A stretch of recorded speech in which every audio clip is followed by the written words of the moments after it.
Hey guys, welcome back to another stream. A stream where I have short hair. If anybody saw my stream on my second channel yesterday, you would have seen this already. But if not, this is your first time seeing this. This is my first time having short hair in at least 2 years. I think it's like 3 or 4 years though. I don't really remember, but it's at least 2. I know that for a fact. This is the shortest it's been in that long. This is what it looks like. So, it's weird.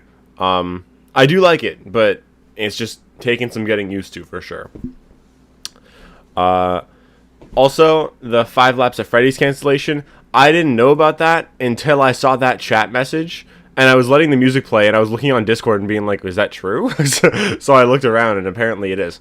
Well, according to the guy that made the soundtrack or whatever, right? So, I find it so weird though, because recently people asked about like news about it or something, and they said we'll share more when we can or something like that. So that to me feels like if it was canceled, why wouldn't they just announce it? You know. But I don't know. It's possible like it's not canceled and that guy just got it wrong or something, but. That's also that's also wishful thinking. Realistically, it's probably not alive. It's probably fucked.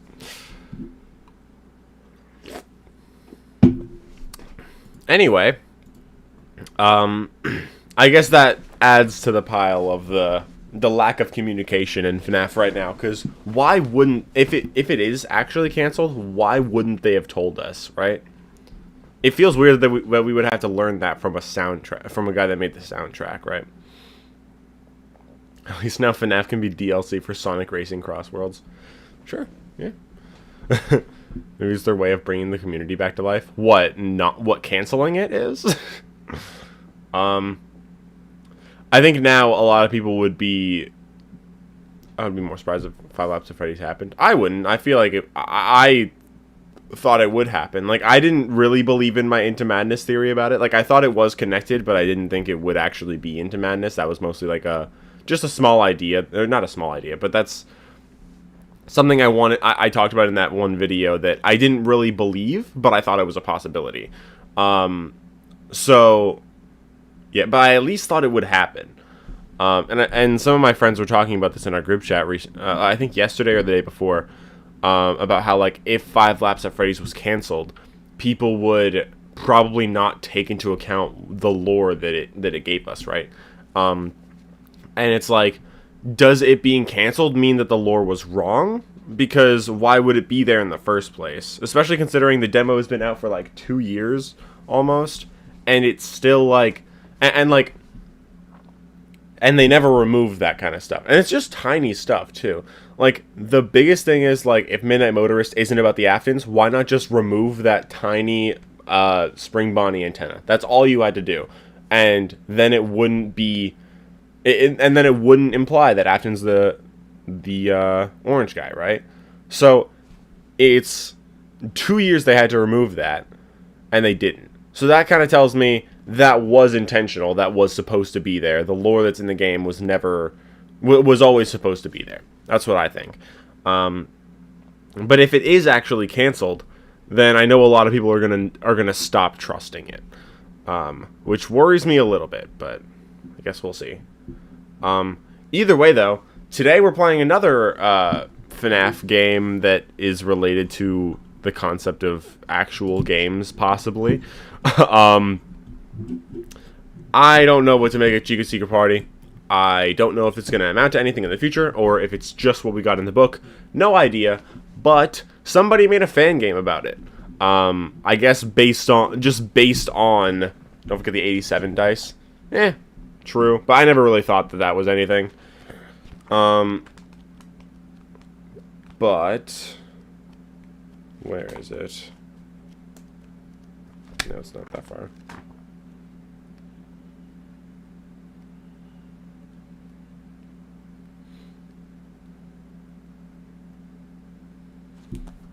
Was it farther back? It's after Pizzaplex. Oh, this. I assume it's just based on this. It's just all based on this. I don't know if they added anything. I'm also curious to see, because this is obviously a fan game that we're playing, not an official game or anything. So it's not like this is going to help us with lore, but I'm curious about, like, the developer, like, how they implemented what we have here, because in the book, in the original Chica Secret Party, you can actually piece together how some of these things are out of order.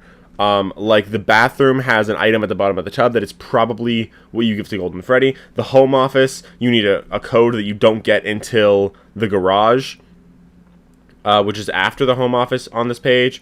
And the home office also tells you about Golden Freddy under the bed, which is in the master bedroom, which is three behind the home office, right? Home office is over here, the master bedroom is up here. Like, this came first, but we learn about what's under there here, right? So it's like, I'm wondering if they're going to actually take into account the real order, or if it's just going to be in the order that we see there. I don't know. I'm just curious. But yeah, today we're going to be playing the fan game. We're going to do the whole game, unless it's really long for some reason. I have to say, I kind of respect the fact that this developer was like, hey, this is a thing that we have no ideas about, no real ideas about. Like, we have ideas about what it is. We don't know if it's going to happen in the future. Like, this game could still come out. So I respect the fact that this developer was like, you know what? I'm just going to make the game and hope that the real official version of the game doesn't just come out before I finish developing it. You know, because that's always a possibility. So I respect the fact that they were just like, yeah, I'll do it myself. Why not? I feel like that's kind of a baller move.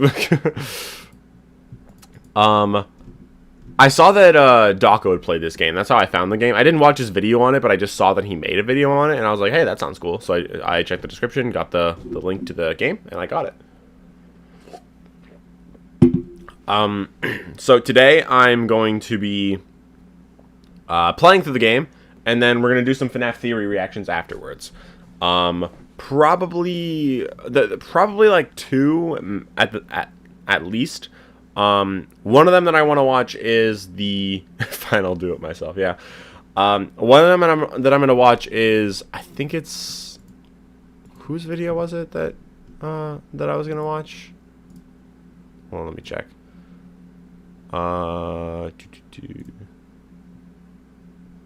Cryonide's will care response video I am gonna watch, but the Gibby uploaded Mustard Man is not Afton 8 minutes ago. Maybe I should watch. Maybe I should watch that. Maybe that should be part of the theory reactions. Maybe if we have time, maybe we'll watch that. Ironic that he uploads that the day that Lapse is like seems to be canceled. That's kind of funny. Good timing for him to upload that.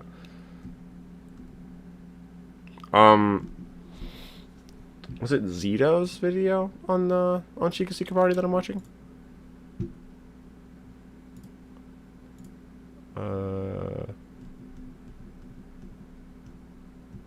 Yeah, it's Zito's. Okay. Yeah, because he made a video on Chica Secret Party, I think when it first came out. Yeah, like when the book was leaked and Chica Secret Party was leaked and stuff. He made a video on Chica Secret Party. I never watched it. I intended to, and then I forgot to. But I still had it in my playlist of theories to watch.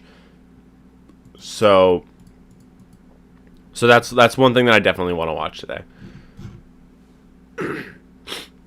Gibby's gonna be happy.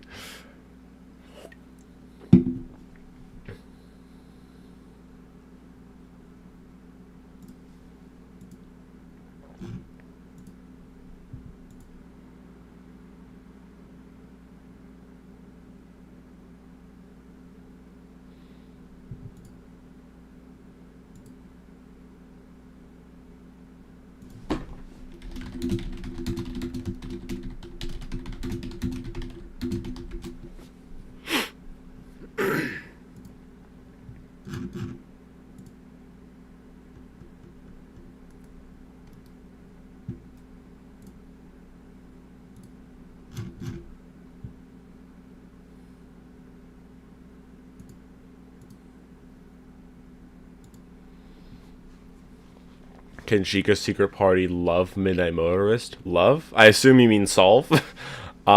Maybe. But the thing is, we don't know if it can. I was the one who broke the news. That's kind of funny.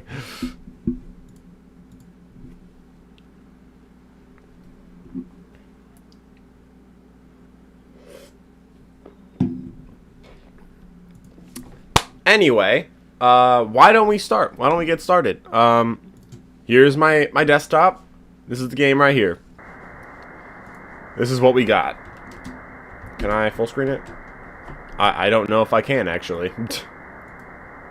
I can't alt-enter it. That is kind of weird. I can't F11. Are there any other methods to full screen? Is this just not full screenable? That'd be kind of weird if it wasn't. How to full screen on Windows.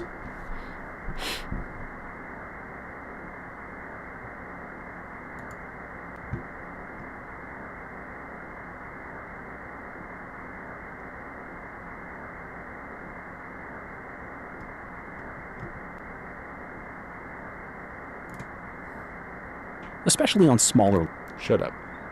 Don't be speaking. This guy, does he just tell you at all, or... Are there any other methods to full screen?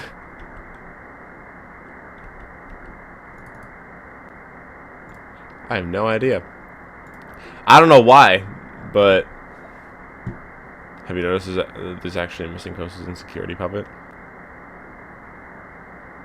Where? What are we talking about? The Nintendo Direct was kind of mid. There was a Nintendo Direct? When was that?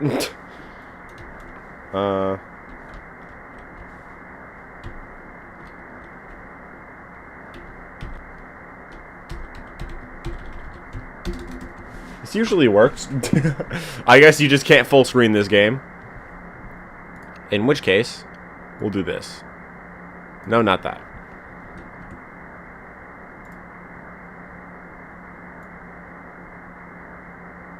No, not that. Not that either. We are going to... Hi, blah. We're going to... filter. We're gonna crop... the top... 10? No. 20? Should be fine. I'm just gonna... add 2 more. Why not? Bottom 22? No. 32? 35. And then the right we'll do 20, 30, 40, 50.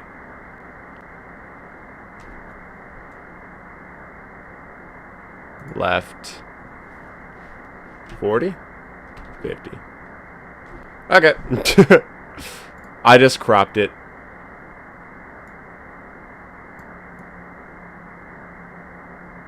God, I hate that it snaps. It's hard to have it not snap. I mean, I think I can just turn the snapping off. It's just annoying to do that. Alright, that should be good. We have cropped the screen. So let's go. I'm Chica, guys.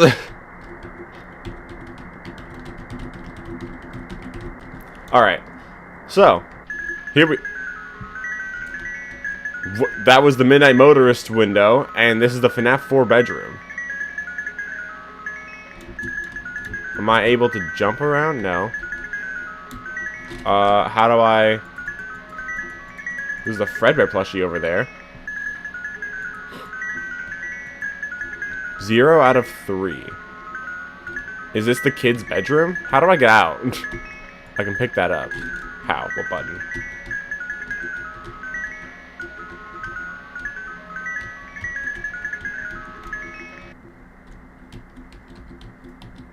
What are the controls in this game? Shift is to jump.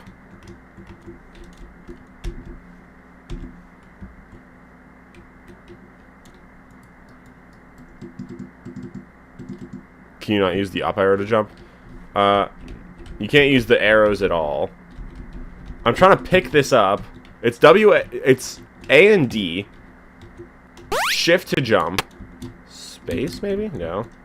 What the hell is the button to pick things up? Slash. Okay.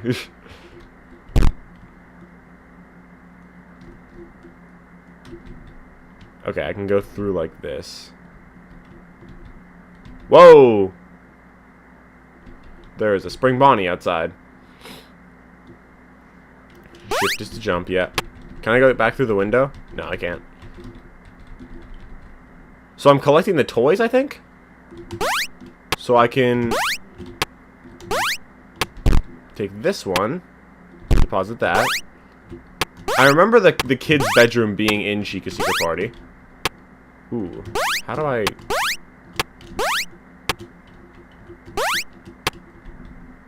No, this motherfucker.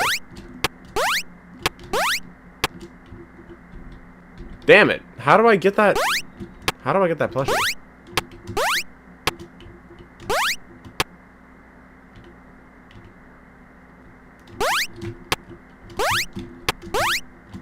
There we go. Alright. So that was... Okay, cool. We got a cupcake. I give to the child. Cool. No, I was. Okay. We got a Freddy poster there. There's 2 doors I can go through. Let's go in here. There's 2 kids. I can't land on the bed. But there's like a... It looks like that's a platform, but I can't tell if I can get up there or not. I don't think I can. Okay, let's go this way then. One of the shadows.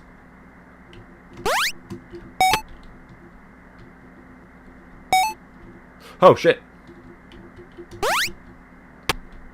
I can't tell if that's the one that I was supposed to avoid or not. I remember that.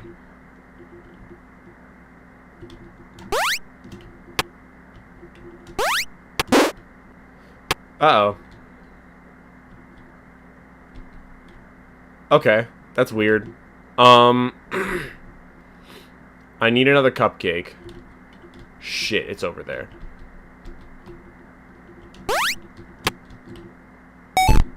Whoops. Come on, dude. There you go. Okay, I gave these kids cupcakes. There's more kids here. Whoa. There's a purple car from Midnight Motorist. Okay, that's kind of cool. Well, specifically the one from Take Cake to the Children. I can't take these cupcakes. I don't know what's at the bottom. There might be rats or something. This is the garage. I wonder if I should just, like... It'd be kind of funny if I used my knowledge... If I used the book to figure out what to do next. Ah, this is the flooding room.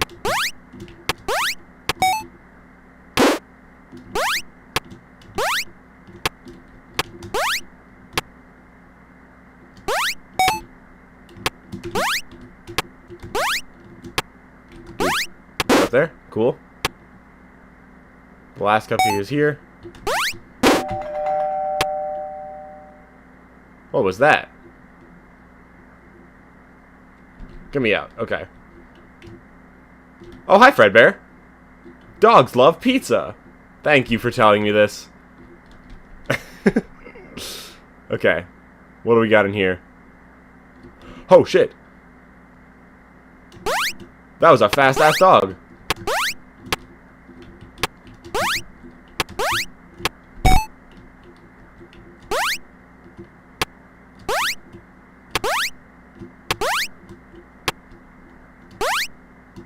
Did bro steal my cupcakes?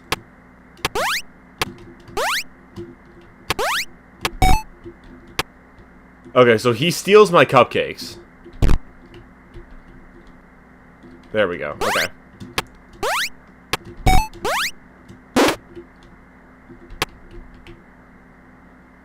So I need to... Okay, I get it. So I need to open... Wait, so the dog ate the cupcake. Where are the other ones now?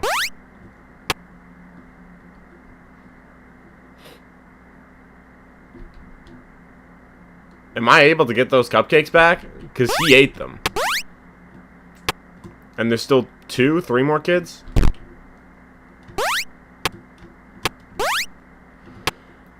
Can I leave and come back?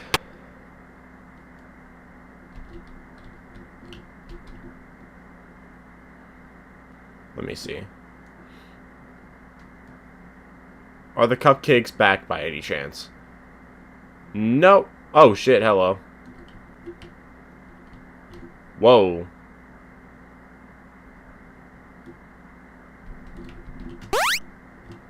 Did I lose? I might have lost.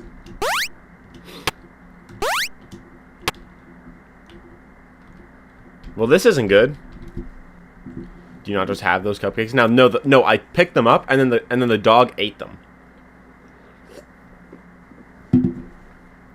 I think I lost. But also, he was in a spot where I couldn't really avoid him. Like, I was cornered. I can't really avoid him if he does that. Anyway, I think I lost. I think I'm trapped here forever. Alright, I guess I'll reset. Okay. Before anything else, I want to see if there's anything else over here. No, there's not. Okay. Slash. Why is Chica holding a gun? That is not a gun. Oh, I gotta put it away first. I gotta get Fredbear now again.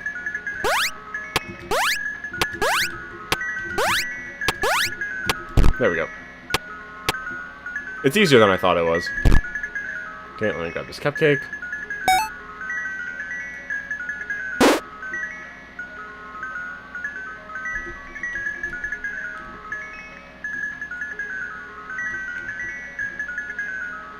There's the shadow. Right, you guys move.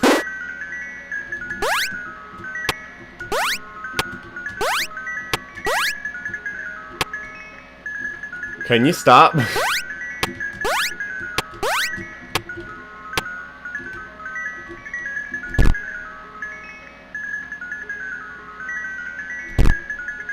think he left. There you go.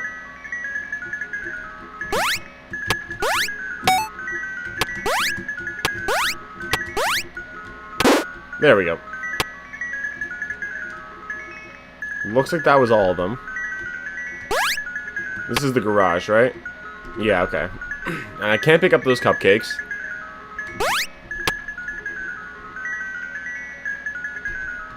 Okay, so this is the basement.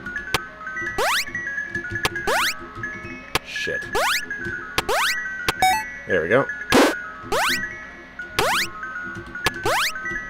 For the love of God. There we go. And last one. So there... What is that sound? I mean, it's a doorbell, obviously, but, like... What is that from? Is that from Fredbear? Doesn't Fredbear show up here? Or is that later?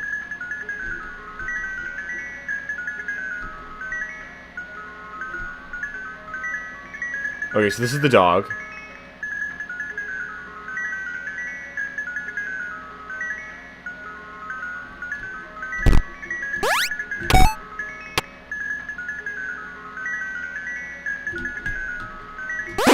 There we go.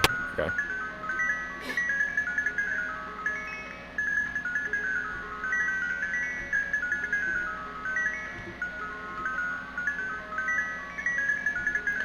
How am I gonna get that one? Like that, I guess. Okay.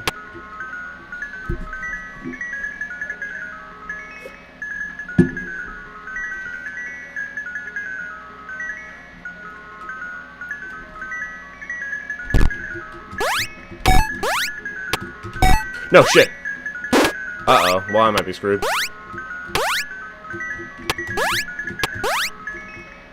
Please don't steal it, dog. There we go. Okay, I got you guys. Hi, Fredbear. Dogs love pizza. Thanks for letting me know now. Oh, God.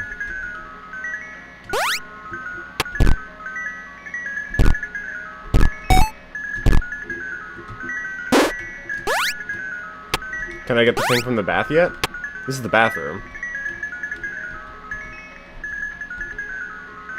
There's the kitchen. We can go up again. Ah, this is the desk man.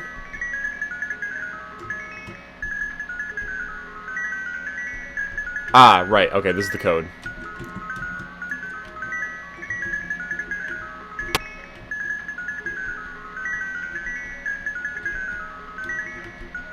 That's that. Okay.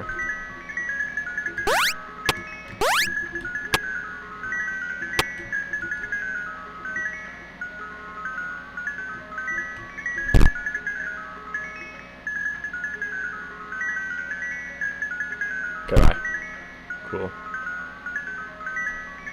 I don't know why you guys are still moving. Oh, that was the cheese, right? Oh, right. I remember now. It's... I got the cheese from there. So now I go up. Oh, where was the garage?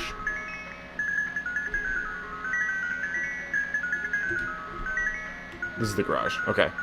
We have the cheese now. We can give you guys the cheese, I think. Right? There we go.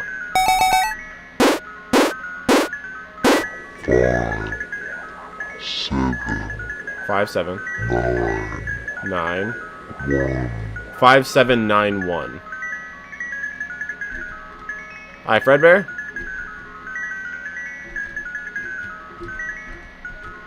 Okay.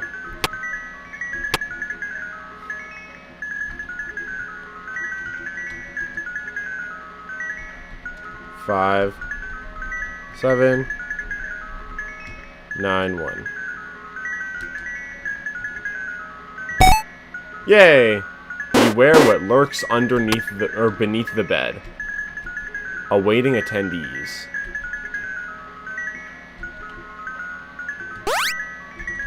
So what's left that I can do?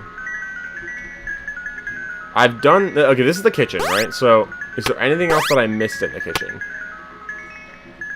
The dog is sleeping now. This is just a fridge. Anything else in the fridge, in the oven now? No, just pizza still. But the dog is sleeping.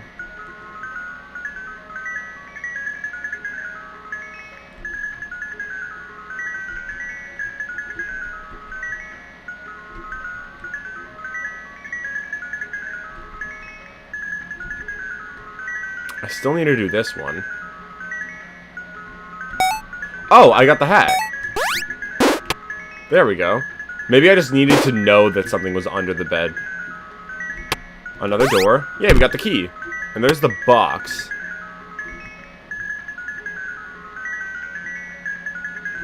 I saw the box. I don't think I can get to it yet, though.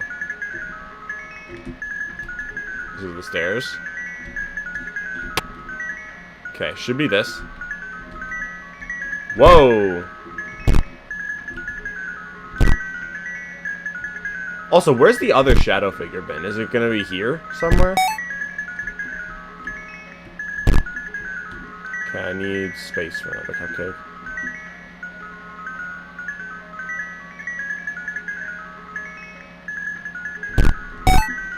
Oh, there's the other shadow figure. You...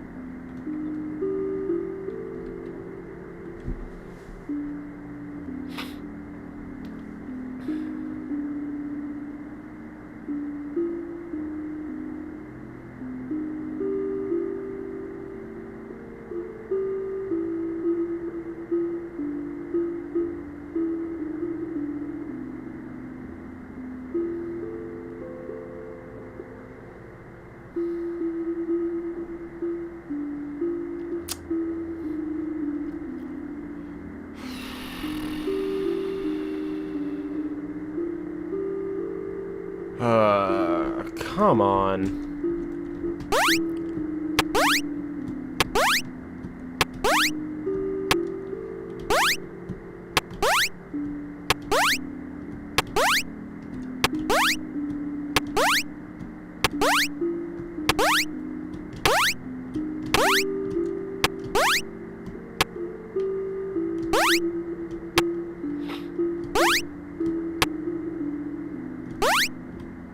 Well, that sucks.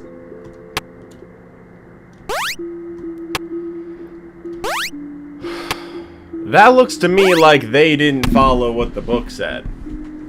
Because in the book, one shadow figure is bad, and the other one is good. So, if the Bonnie one was the bad one, I was like, okay, the shadow one is the good one. Go towards him. Looks like that's not the case.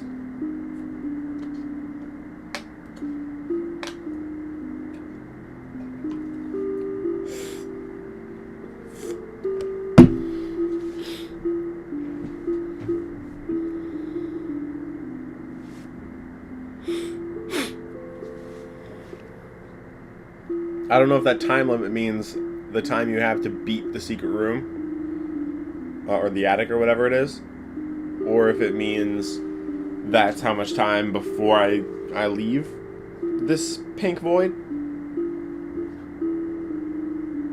I'm assuming it's for the attic, because I'm pretty sure it was a 3-minute time limit in the book.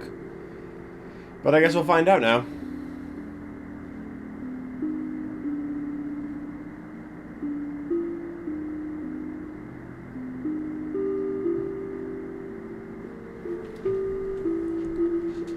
Alright, looks like we failed. Time to restart.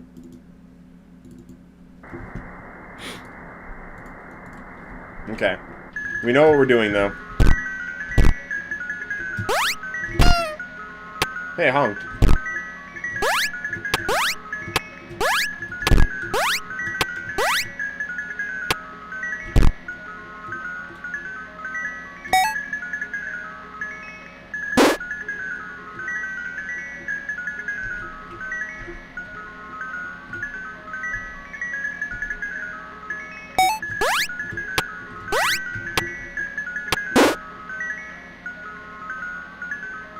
Yeah, I know, I saw that.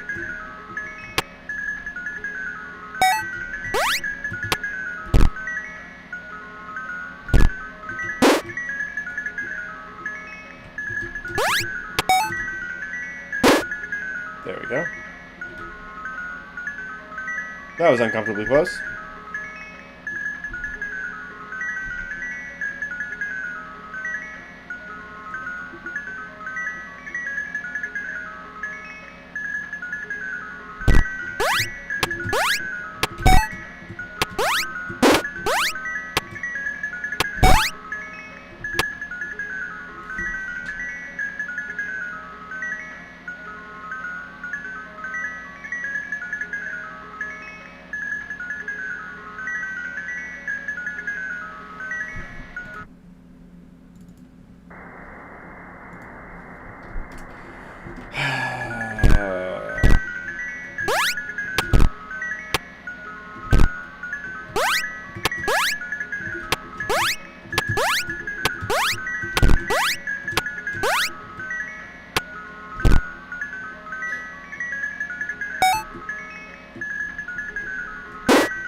The other one was short-lived. Yeah, I know, but last time when I tried to do it, like, it worked perfectly fine, so I assumed that I could.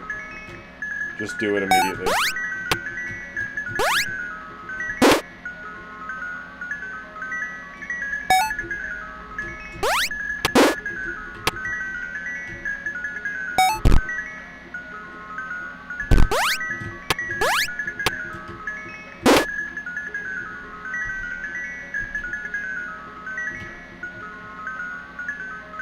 Hold on. Where was the cheese? Do I have to come back here later for the cheese? I don't remember.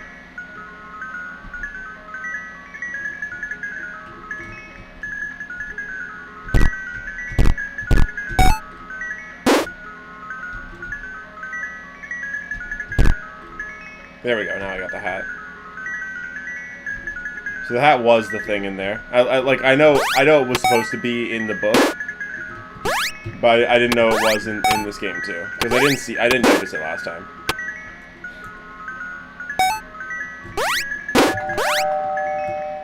I don't know what that means. That doorbell.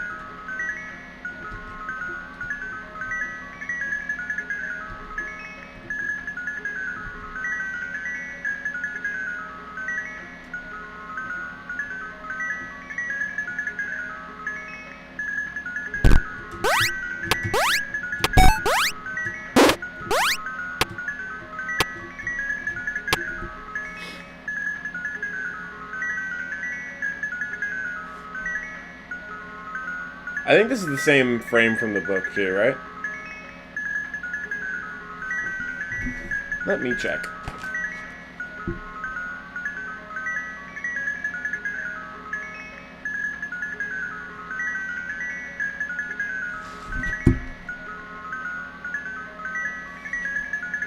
Roughly, yeah. It's... which one? This one, I think. Pretty much the same thing. It's just there's cupcakes there already instead of doors. I'm gonna hope that he doesn't come eat them. There we go. He left.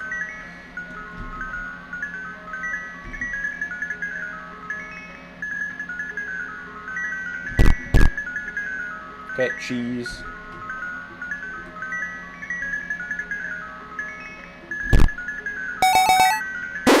Thank you.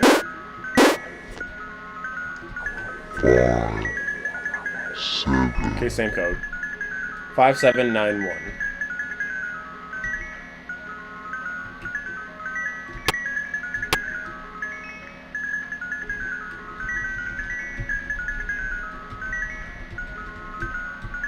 Whoops.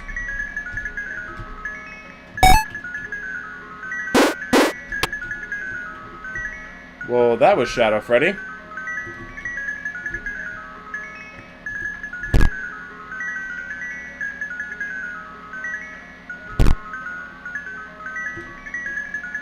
Are you an asshole?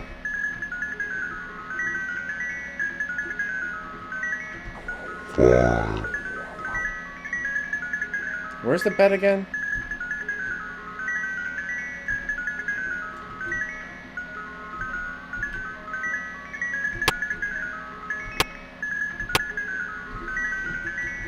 Where was the bed again? I forgot. It's not this one, is it? Oh, it's this one. Right, yeah.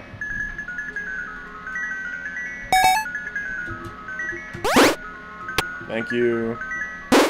Thank you.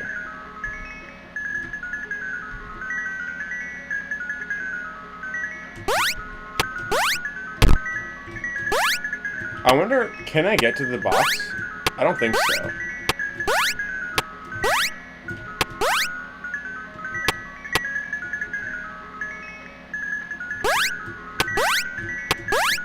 Hold on a fucking minute. How do I get it?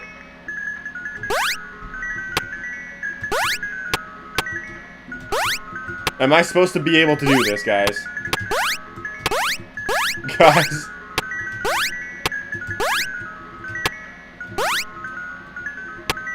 This has to be intentional.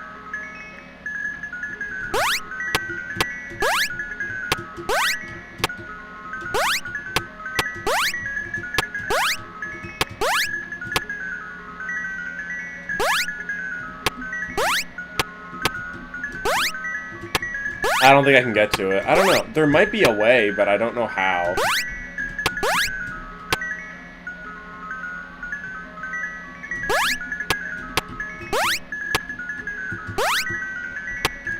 Alright, we'll go. Fine.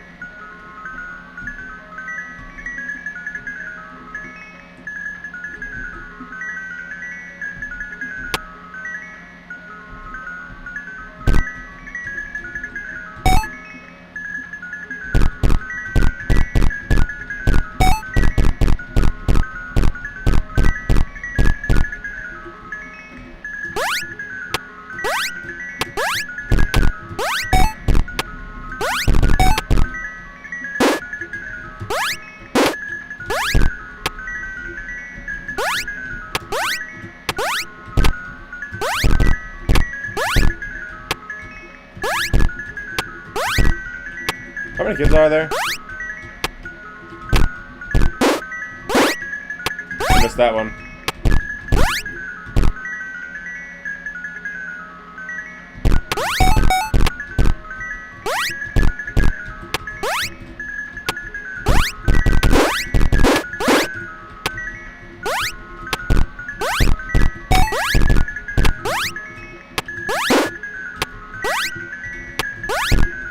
Right, I forgot some kids need more.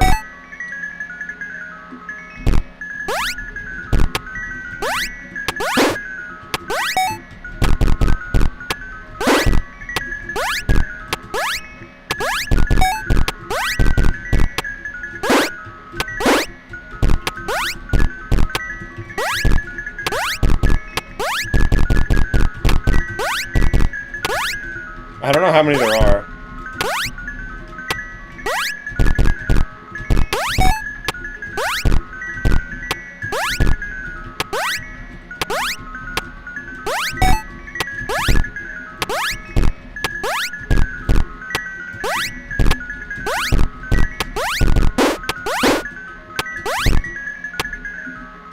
I think in the book there was like 10-ish, something like that.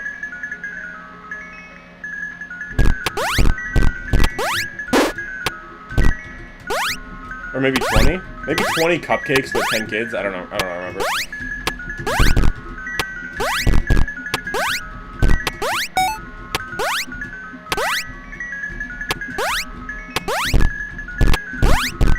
I can't be missing much.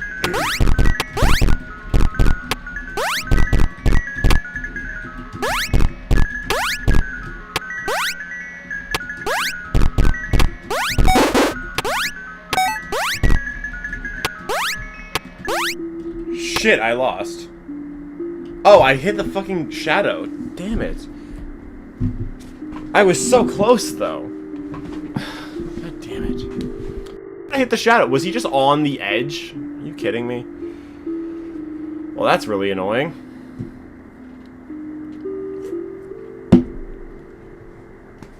That really sucks.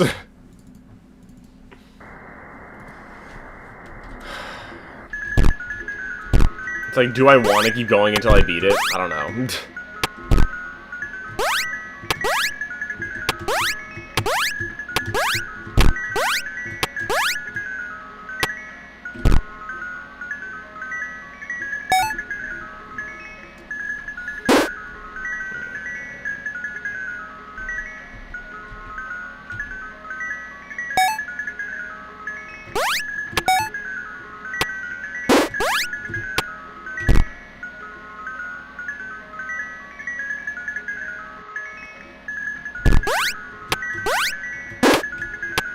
That was an accident, but awesome.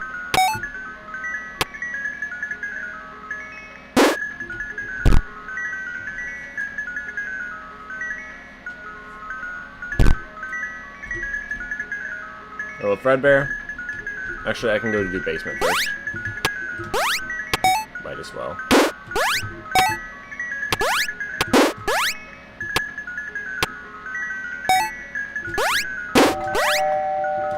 Still the doorbell, again.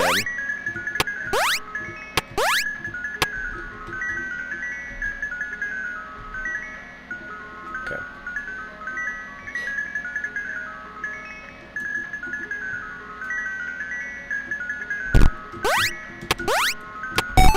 Jesus Christ, why are you here? Are you kidding me? Oh my god. Actually not even my fault.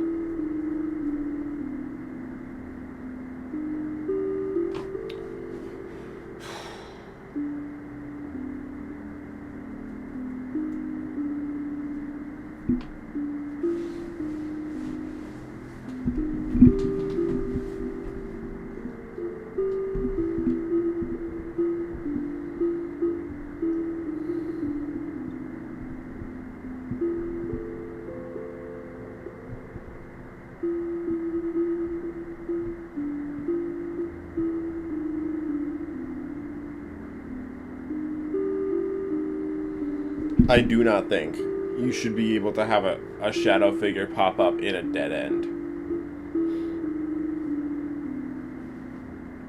Either it shouldn't spawn there, or there should be a hiding spot there. One of the two.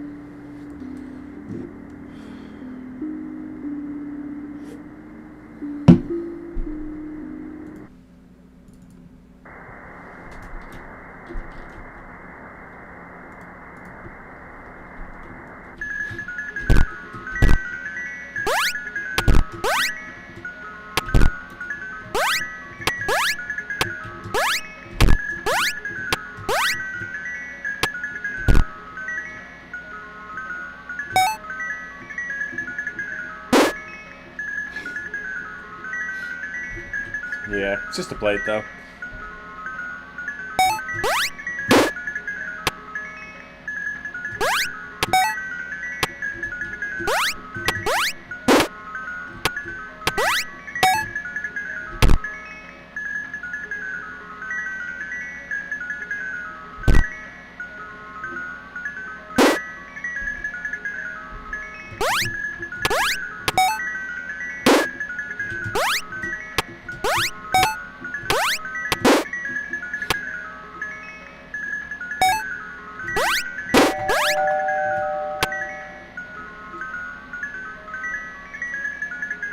Hello. How's it going, Ernesto?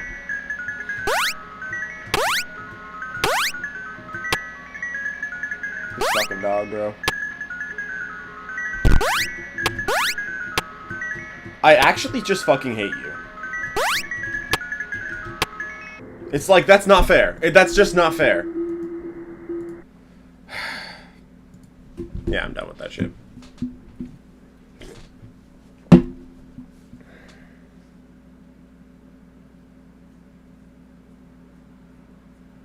Thanks.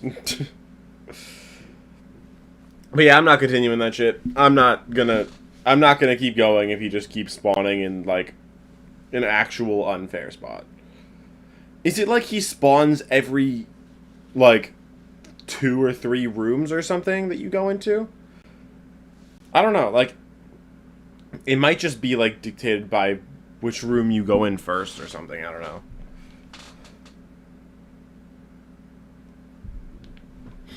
How long have you been streaming? Just under an hour. But we're gonna watch some FNaF theories. Some FNaF theory videos. I'm moving on from that game because I don't want to keep playing. It's annoying. It's overall good. I just don't like the positioning of the shadow being able to spawn when you're locked in a dead end. And I guess, yeah, like, I went that direction. But if I didn't jump over him, I would have just... If I didn't jump over him, I would have walked into him. So there wasn't really a good option.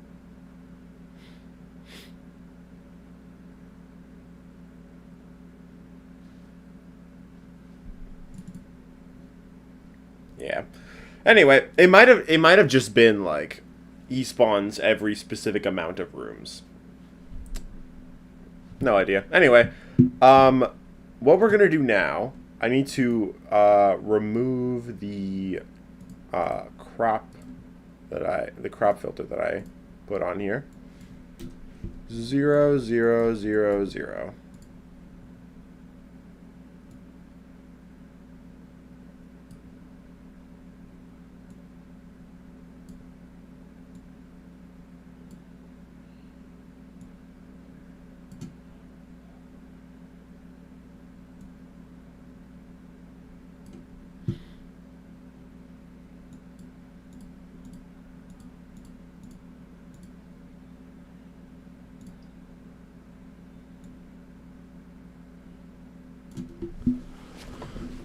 I think that's good. Yeah, that should be about good. How's your day been going so far? I mean, I woke up at like 10:50ish, I think. I went downstairs and ate some breakfast sausages that my sister made. And then didn't really do anything for the next like hour-ish. And I brushed my teeth and stuff. That's kind of it. And then I started streaming. So you're dying? Why?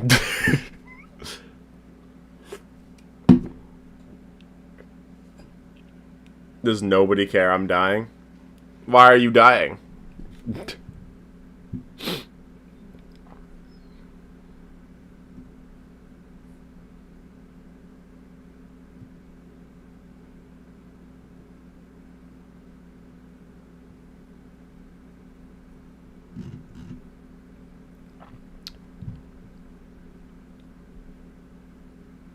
You're sick?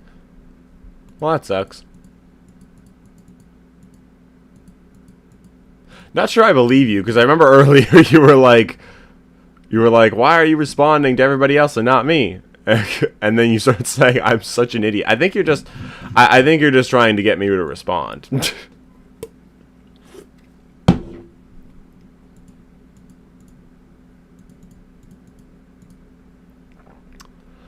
What do you think the theory book secondary? What, you mean the thing that I believe? Or, like, what does that mean?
I mean, I think they're just like...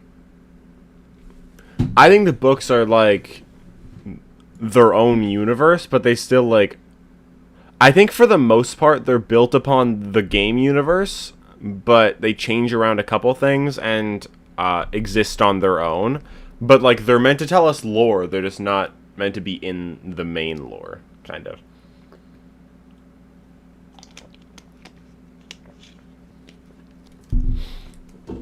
That's supposed to be the anniversary game. Well, it was the demo was part of the anniversary week, so.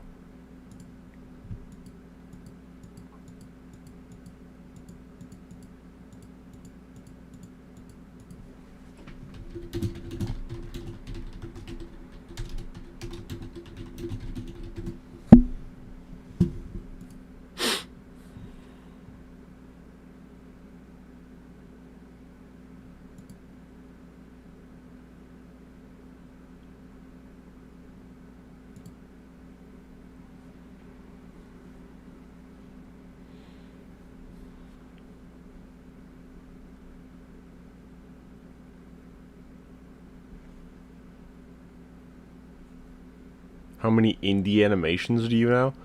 What exactly do you mean by that? Because I feel like most just YouTubers that do animations are indie. So like, what do you mean specifically? Like, does the Amazing Digital Circus count as an indie animation? Because I like that.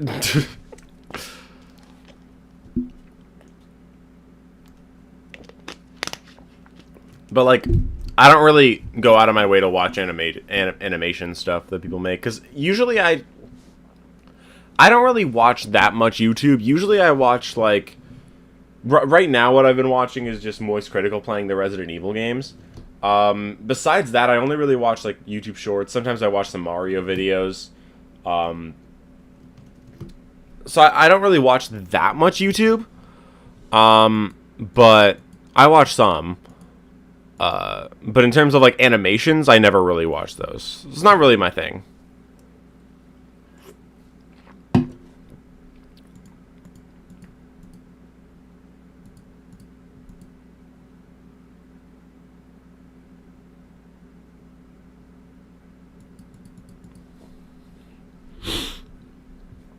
Theory reactions now? Yeah. The first one we're watching is Zito Rock's video on Chica Secret Party that he released when when Chica Secret Party first came out. Why do I have Freddy Fazbear in The Boys in my FNaF Theories to Watch playlist? When did I put it there? Anyway. So yeah, we're gonna watch this video. I don't know whether I don't remember. Well, I don't know whether this video is gonna be like a negative thing, being like, oh, this is an AI generated video that AI generated story that Scott made, blah blah blah blah blah, or if it's just saying Scott is lying to you. This game never actually existed. This is a new thing. Lore, blah blah blah blah blah. I have no idea. So that's what I'm gonna watch. We're gonna watch this now. We're gonna see what he's gonna talk about. Out of full indie series, you only know Digital Circus. There might be other stuff. I mean, I know of, like, Hell of a Boss and Hazbin Hotel. I don't think they're really considered indie anymore, but they were when they started, right? Or at least one of them was, I don't know. I didn't watch them, but like I know a lot of people really like them. So anyway, we're gonna watch this video now. This is Scott Cawthon is Lying to You. FNaF Lost Media. 14 minutes and 26 seconds. Let's watch. New FNaF guidebook is coming. The new FNaF guidebook is coming out soon. It has a secret game. In case you don't know, the Five Nights at Freddy's Ultimate Guide is a guidebook for the FNaF franchise, documenting the games up until Security Breach. But it's been 4 years since that book has come out, and we've had numerous games released since then. So an updated version of the book, called the Ultimate Guide 2.0, or as I'll be calling it, Tug 2, is releasing on December 2nd, 2025. Tug 2, A couple name. weeks ago, previews of the book came out, showing the first 15 or so pages, and it was normal for the most part. The FNaF 1 section was fine, although it did have mistakes Tug is famous for. However, there was something that caught the eye of anyone reading the preview. Taking a look at the chapter index, it was normal for the first 12 chapters. Each chapter was a FNaF game from FNaF 1 to Help Wanted 2, until we got to chapter 13, which is called Chica's Secret Party. This puzzled the community when it was discovered. What is Chica's Secret Party? Why was it between Help Wanted 2 and Secret of the Mimic? At the time, there were a couple ideas floating around. One was that it was the Into the Pit game, which would make sense with why it was between Help Wanted 2 and Secret of the Mimic, since that's when it released. Although the chapter only had 4 pages, which seemed to be a bit too short for the game. Yeah, but Secret of the Mimic is also 4 pages. Which is one of my biggest issues with that book. The fact that they gave you 4 pages of Secret of the Mimic. Or was it 4? It might have been 8. I could be wrong. But still, it was way too little, didn't go in depth at all, and got stuff blatantly wrong, and it's kind of funny.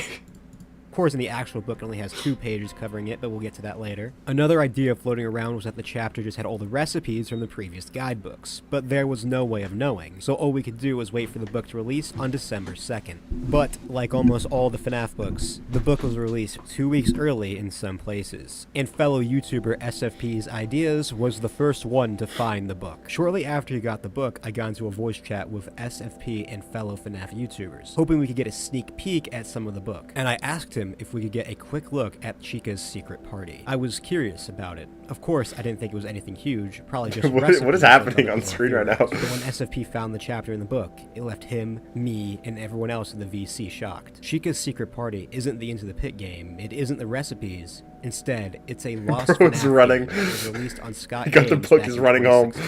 Or is it?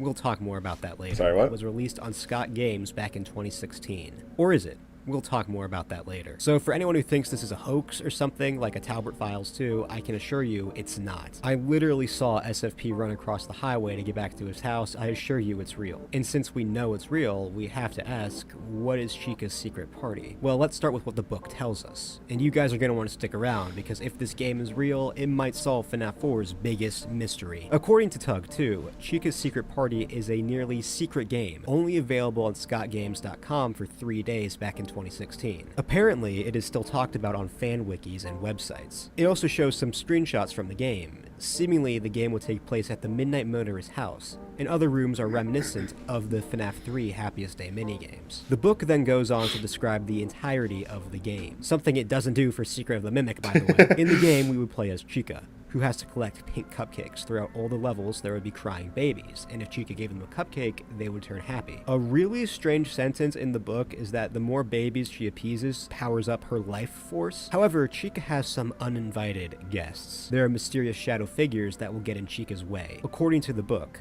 the crying babies must be given a cupcake to continue throughout the game. Most of the time they'll just need one, but sometimes they'll need more. As for the shadow figures, they sneak around the party. Chica needs to follow one of the shadow figures to figure out who's behind the shadows. But then the book says she should run in the opposite direction if she sees one. The book notes that it's important to not follow the wrong shadow figure, or else. That kind of reminds me of another FNaF minigame, now that I'm thinking about it. The game takes place in a house, with 10 rooms that must be completed. Apparently the house is 3 stories, and sometimes Fredbear can appear walking throughout the hallway. Chica can try to talk to him, but he might decide not to talk to her. The dark basement is the first level the book describes. A pike has broken, and the basement is filling with water. Chica has to give the 3 babies in the level cake for them to be saved, although she only has 3 minutes to do this. After completing the level, the doorbell to the front door will ring. A package is left at the door, which has a block of cheese which will be needed for later. After completing a level, Fredbear will be that's what the doorbell was. Okay. He tells her how much I didn't remember that from pizza. the book. The next levels are the kitchen and dining area. There are 3 babies once again, with 3 cupcakes hidden throughout the level. There's also a hungry dog roaming around.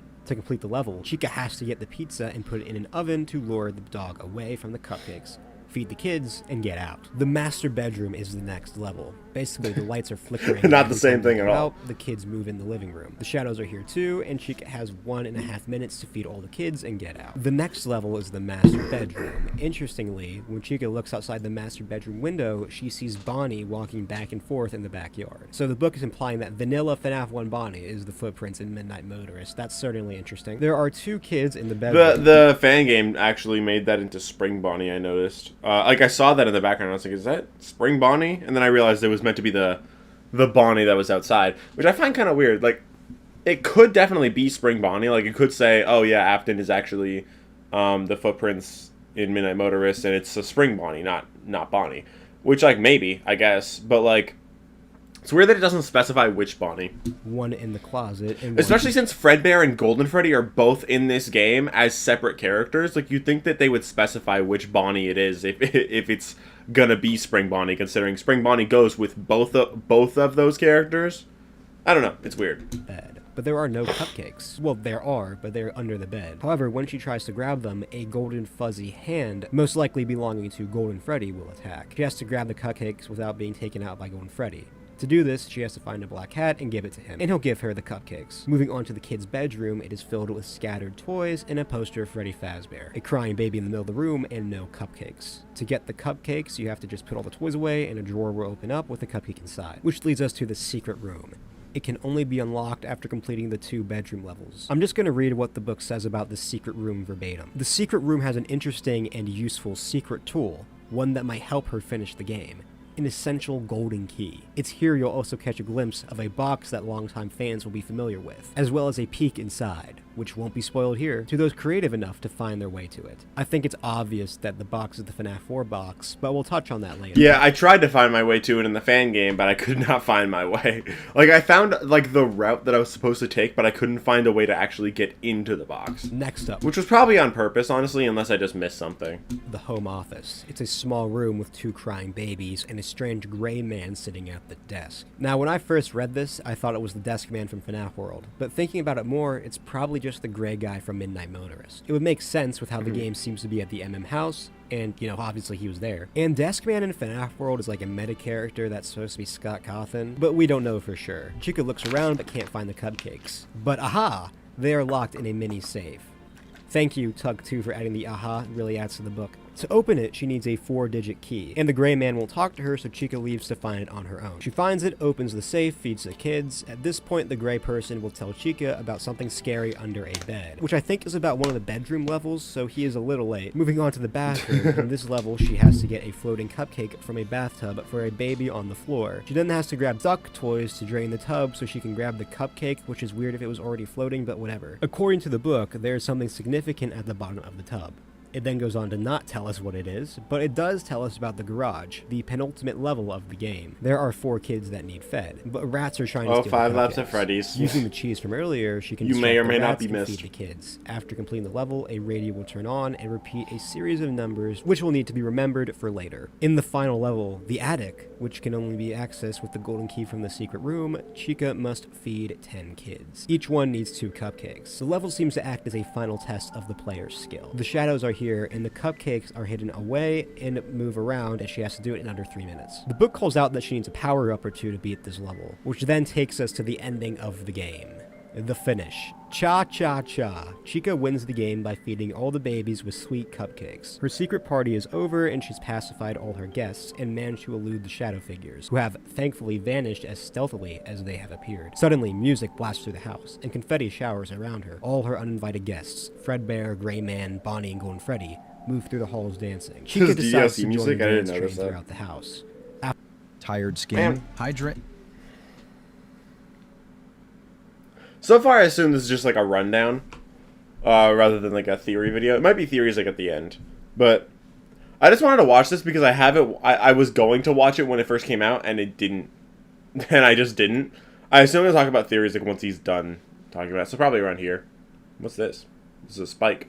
Chica in space, what? why is Fighting in Space 3 there? After all, the party doesn't have to end. So, as we can tell, this game is very interesting from the looks of it. And I could go on about all the potential lore here, but I think that is a video better saved for another day. I think there's a much more interesting and important question regarding this game. Is it real? I mean, I don't think this book is fake or anything, but is Chica's Secret Party a real game that existed in 2016? Well, it's complicated. But before I get into that, make sure to subscribe if you aren't already and hype the video. So, what's up with this game?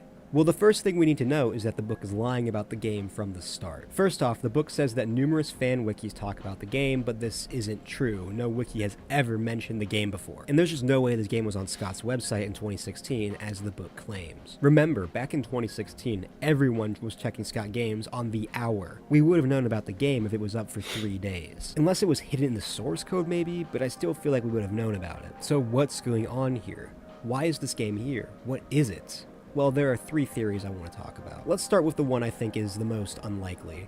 That being that Chica's Secret Party is completely made up, either by a random scholastic ghostwriter or worse, by an AI. While I find the idea unlikely, I can see why some people may come to this conclusion. Listen, The Ultimate Guide 2.0 is horrible. It is by far the worst book in the franchise's history. It treats Secret of the I wouldn't go that far, but it's not great. Out for almost half a year, and there are so many other issues. There's an entire page about Toy Bonnie's AI and no mentions of Fiona in the Secret of the Mimic section. Some people also claim that the book may have been partially written by AI, although I'm not too confident in that idea. But if that is true, I could see why some people may think Chica's Secret Party is completely made up. But I have issues with this idea. First off, Chica's Secret Party is explained way too in-depth.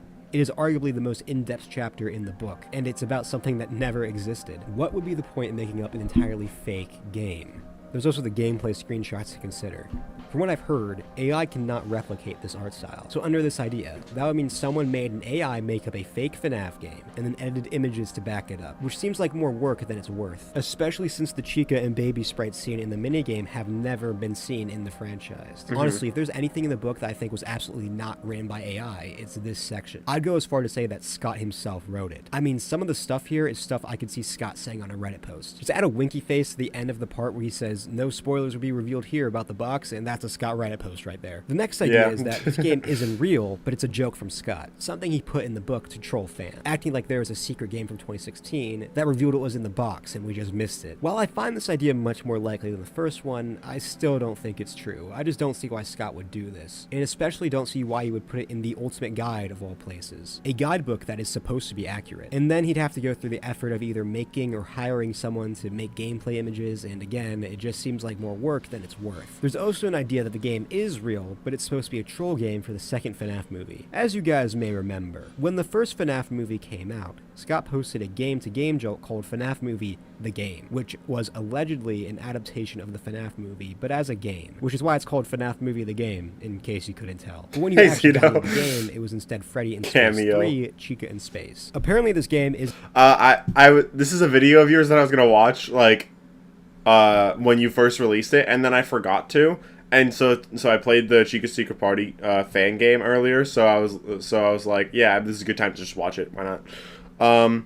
Did you make another like an actual lore video on it? I don't know if you. I didn't check beforehand, but like if you did, then I'll watch that too. I just didn't see.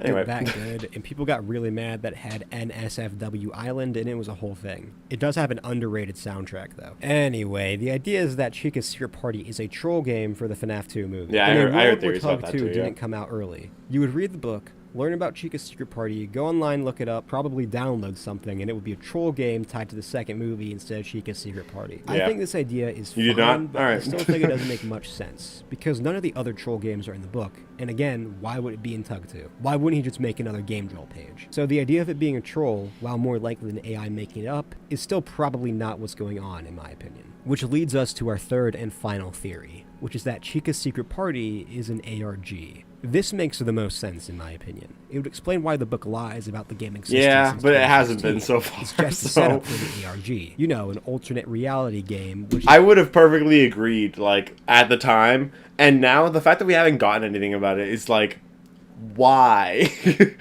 I don't know. Like, it's still possible we'll get something for it in the future. It's just so weird that, like, it's been so long and we...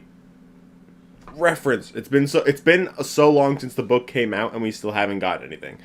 So it just feels weird to me. Like I've been saying, I still don't know whether this is like something that will amount to anything in the future, something that was abandoned, or like if what's in the book was all we got and all we will ever get.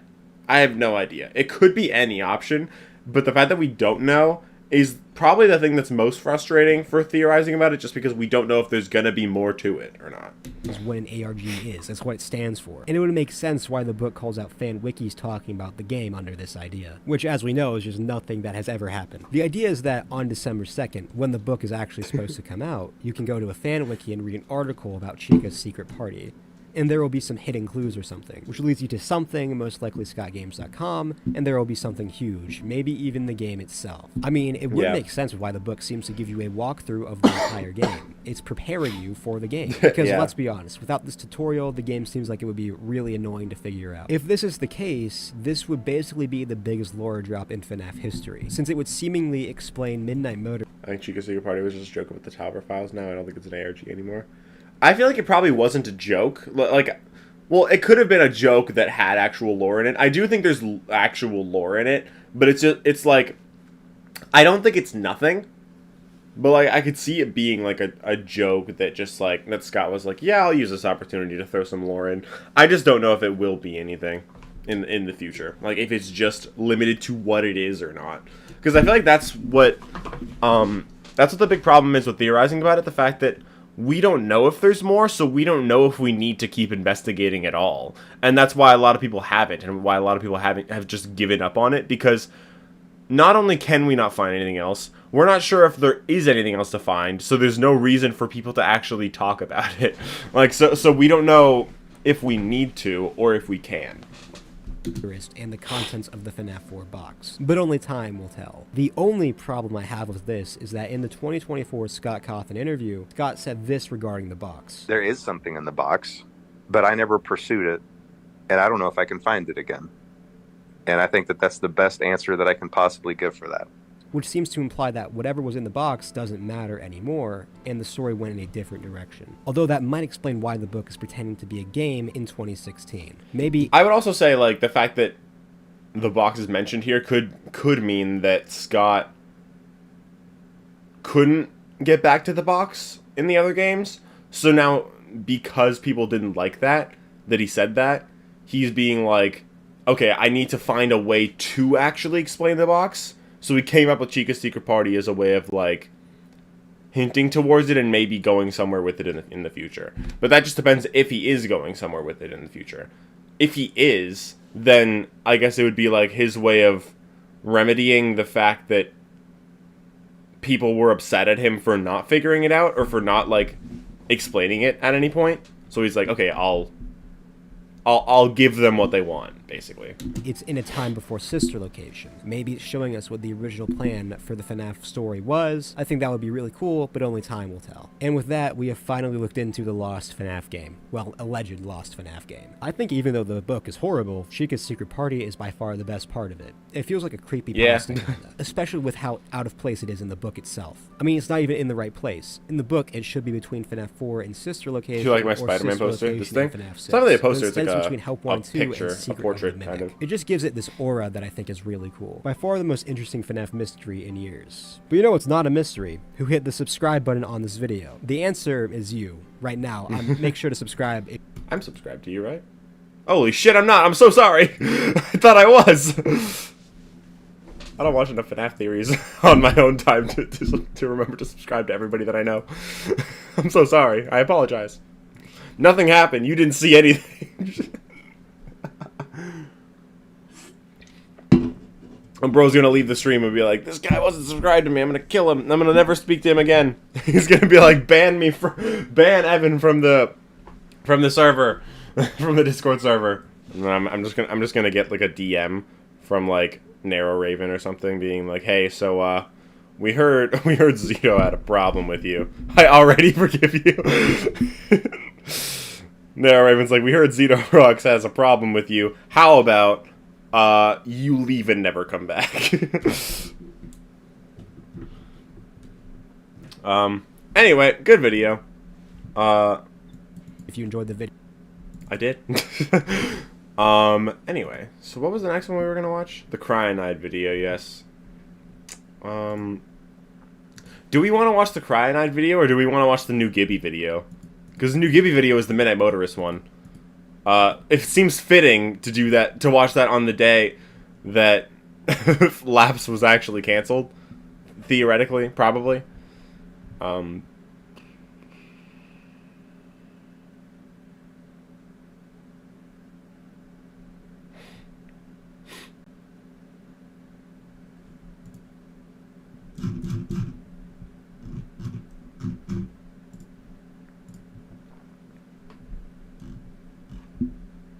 Gibby. I mean, okay, I've only been streaming for an hour and 20 minutes. I have about 4 more hours that I can stream for. I probably won't stream the whole time, but I probably have time for both. So, like, I might as well. You'll settle for Gibby? Damn. Let me see. Or do we watch the cryo video and save Gibby for later?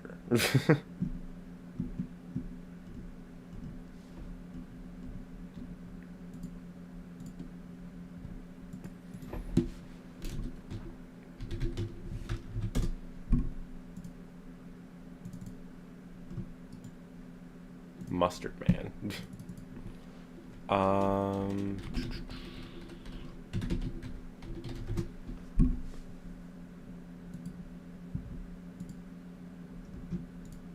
When money's Shut up. I don't give a shit about money. Oh, never mind. It's Lego Batman. What's his name again? I forgot. Will what?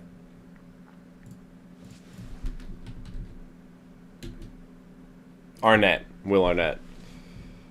Time for playing Chica Secret Party Fan Game Edition. We already did that, bro. You don't gotta spam it. Calm down.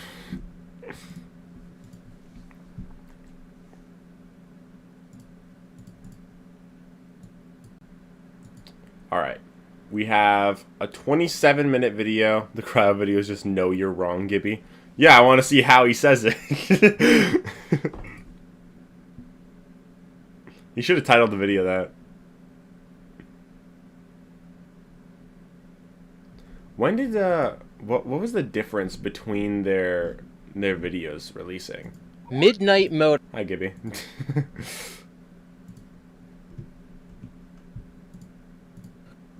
Gibby's video came out May 11th. Cryo's video came out May 29th.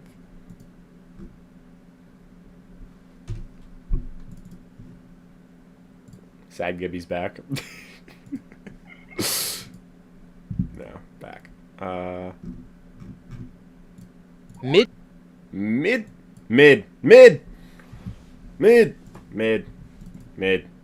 Okay, we're watching the cryo video and we're watching Gibby after. Quick disclaimer. I do not condone harassing people on the internet over I did Five hear about Nights that, at Freddy's. We talked about that earlier.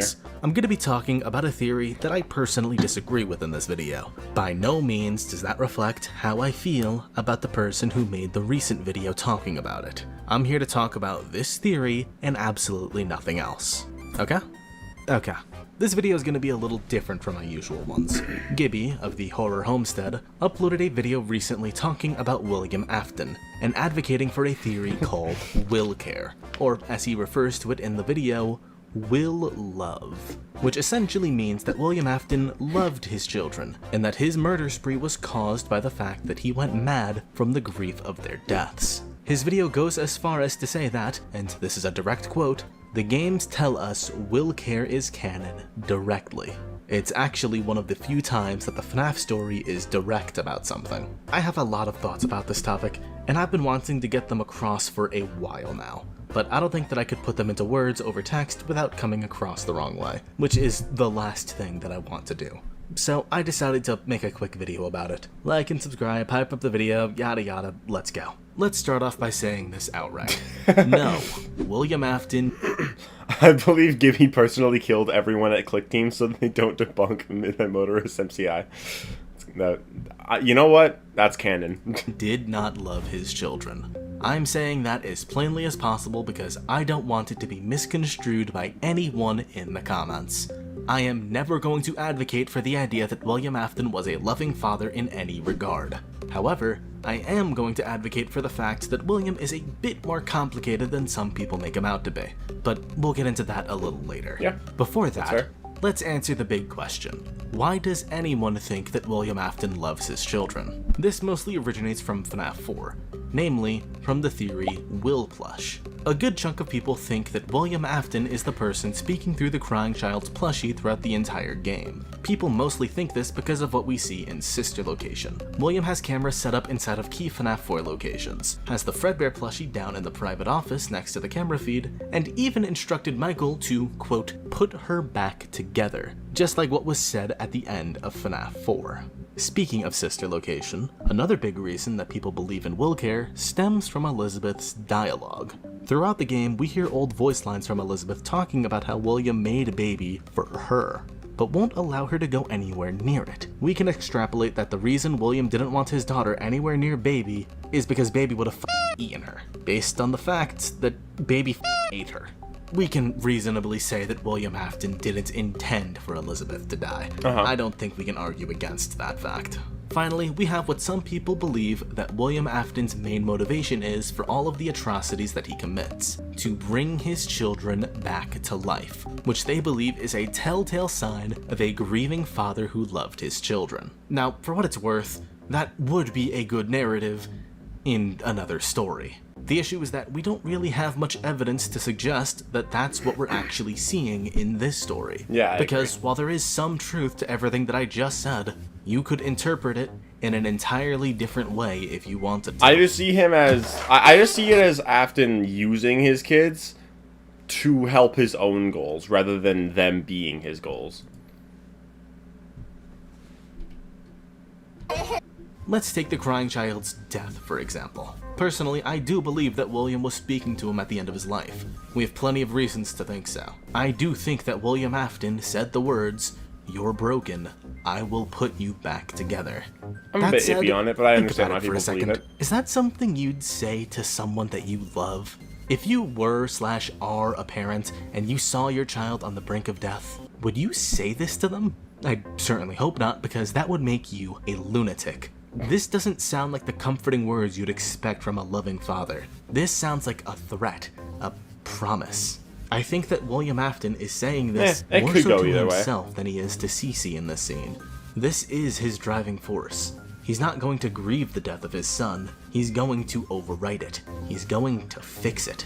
In other words, he's literally turning the death of his son into a science experiment. Yeah. And if you Fair think enough. that's an exaggeration, Dreadbear is literally Fazenstein's monster. This isn't even symbolism anymore. This is Scott Cawthon taking the lore book and slamming it into your head. It's not love, it's an opportunity. It's an experiment. I believe that Elizabeth is in a similar boat. It's true that William was trying to prevent the death of his daughter, but I don't think that that means that he loved her like a normal father would. Keep in mind, while it's true that William warned her about being near Baby, he also didn't stop her on the day that Circus Baby's Pizza World first opened, which was the most dangerous time for Elizabeth to be left alone with Circus Baby. Don't you think that if he was actively trying to stop this, he would have either kept Elizabeth by his side or at the very least... Fuck. Hold on. Just came up with something. I need a second. I gotta cook. Give me 1 second. I came up with something that I need to add to my next theory video. My theory video that I plan on releasing on Saturday, but don't know for sure if I can. I just thought of something that I have to add to it.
PD LARPs.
Okay, I cooked. I cooked. You guys have talked a lot in chat while I've been silent.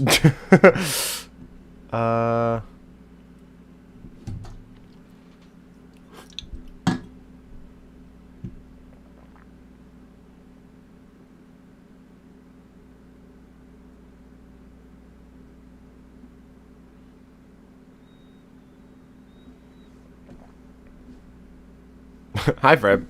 Freb is the one that's been silent. You nearly muted yourself? How does that work? What? Huh? Okay. So, I think I just cooked. I cut out for a couple seconds. Maybe it just like unplugged slightly. I don't know. Because I was kind of like leaning in. Bro watched 2 seconds of the cryo vid and then wrote flames on the script. See, the thing is, the video that I'm trying to release on Saturday is already not long, but like the size of a normal video of mine, and I don't want to do and I don't want to extend it that much, at least not right now. So I wanted to add like a small tidbit towards the end to set up myself to make another video on the alternate idea that I just wrote about.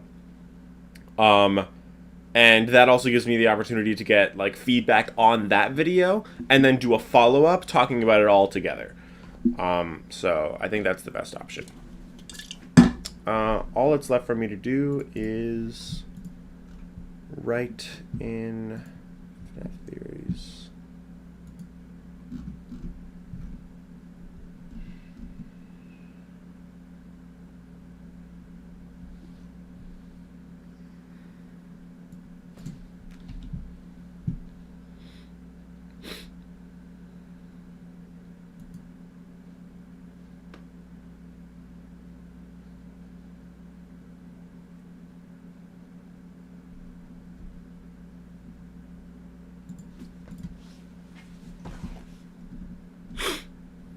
What I miss?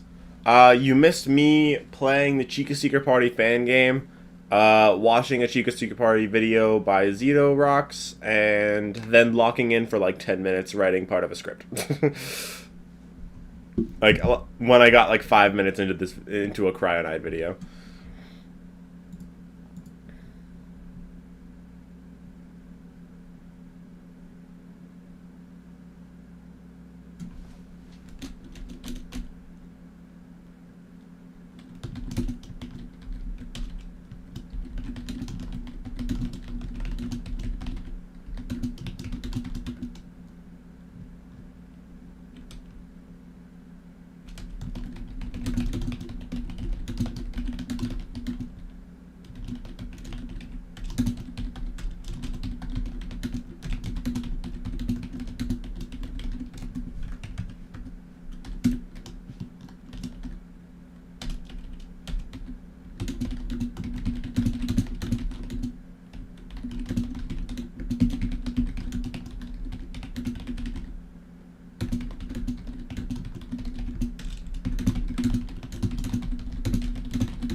Anyway, okay.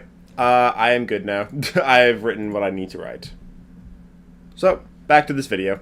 Least hired a sitter to be left alone with Circus Baby.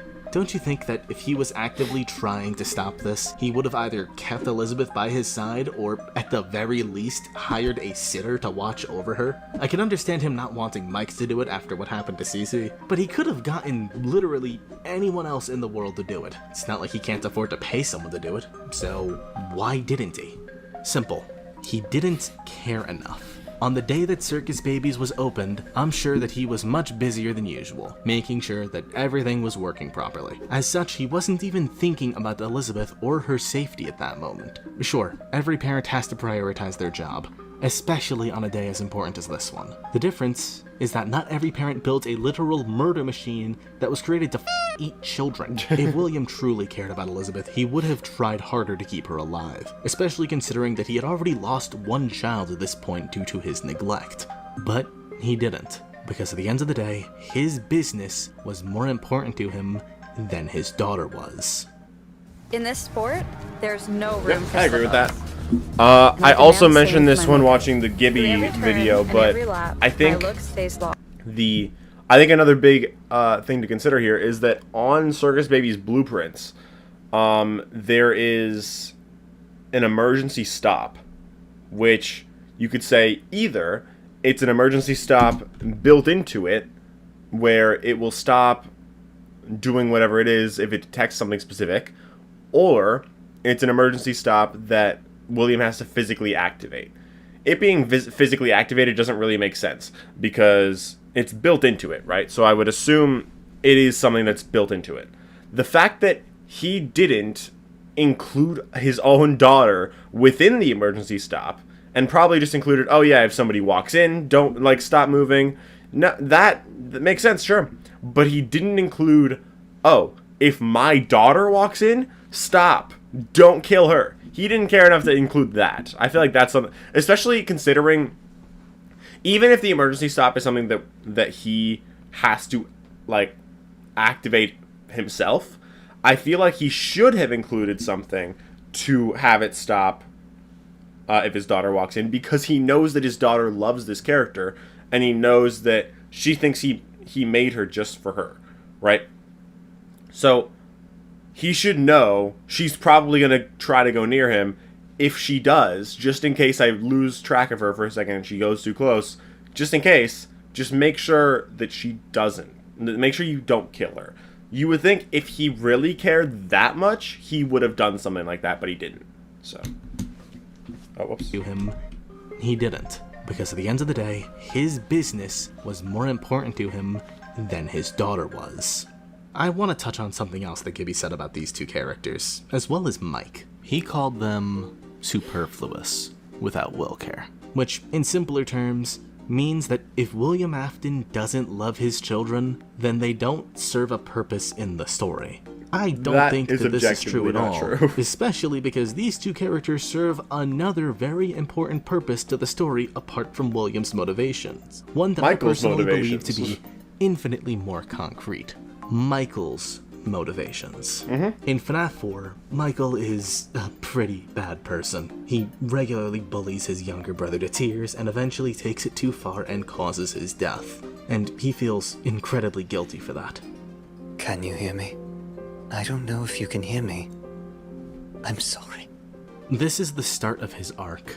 This is the first truly low point that Michael has in this story, and because of this, sister location is allowed to happen.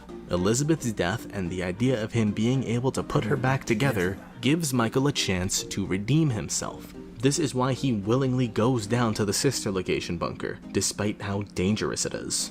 I'm curious what events would lead a person to want to spend their nights in a place like this. Willingly. Michael came down here willingly because of his guilt, because he's looking for redemption. This is Mike's one good deed, his chance to level the scales again. Also, even if they're not part of William's motivation, they're still part of his experiments, which are still pretty important to what are his actual motivations, which are most likely immortality and helping himself rather than his kids. Even if his kids aren't what he's fighting for, he's still fighting for himself and using them to achieve his goals, right? So they're still important for both Michael and William. And this is very important for the story. Fuck was that? Because he is the main character. William Afton, despite being the most iconic character in the series, is not the main character of this story. He's not the one that we're following throughout the first 6 games, questioning why he'd come back to these horrible places to work lethal graveyard shifts. It's Michael, and this is his motivation. He keeps coming back because he has all of that guilt, and he wants to right his wrongs. He wants to atone for what he did. And after his one good deed of putting Elizabeth back together, his driving motivation is to find his father. There is only one thing left for me to do now. I'm going to come find you. Speaking of this, let's talk about the fact that William sent his last remaining child down into the sister location bunker. You know, the bunker filled with literal death machines that are trying to kill him night after night and ultimately scoop out all of his insides and wear him as a skin suit for an unknown amount of time. Yeah, that's not something a loving father would do. Especially considering what happened the last time one of his children was left alone with the fun times. Gibby says that since Michael was down here for such an important task, literally putting Elizabeth back together, that surely he thinks that Michael won't be in any danger down here. I can't understand how that would ever be true. William literally built these things to be death machines, and I think that if he really cared, he'd do it himself. It's not like he's doing much else at this point in the timeline. I'm fully of the belief that the reason he isn't down here himself is because he either doesn't care enough about Elizabeth to do the hard work for her himself, or because he knows that the Fun Times would try to literally murder him. He knows the risks, and so he's sending his son down there to risk his life instead, because I'm pretty sure that he has very little love left for his son post-83. I struggle to say that he outright wants to kill Mike, though, considering what he says when it happens on FFPS. Bittersweet, but fitting. I don't think that William actively takes joy in killing Michael, and I don't think that he was happy about his younger children dying either. But the fact that he called it bittersweet tells me that he's not entirely beat up about it. There's also the fact that, he did it. It's not an accident to Pizzeria Simulator. If he gets to Michael and kills him, that's entirely intentional. Keep in mind, Scraptrap is a fan name for his Pizzeria Simulator iteration. In the credits, he's just called William Afton, and in UCN he's called Afton. If Mike dies in Pizzeria by Afton, then William definitely intended for that to happen. Yeah. New Vichy Mineral 89 booster.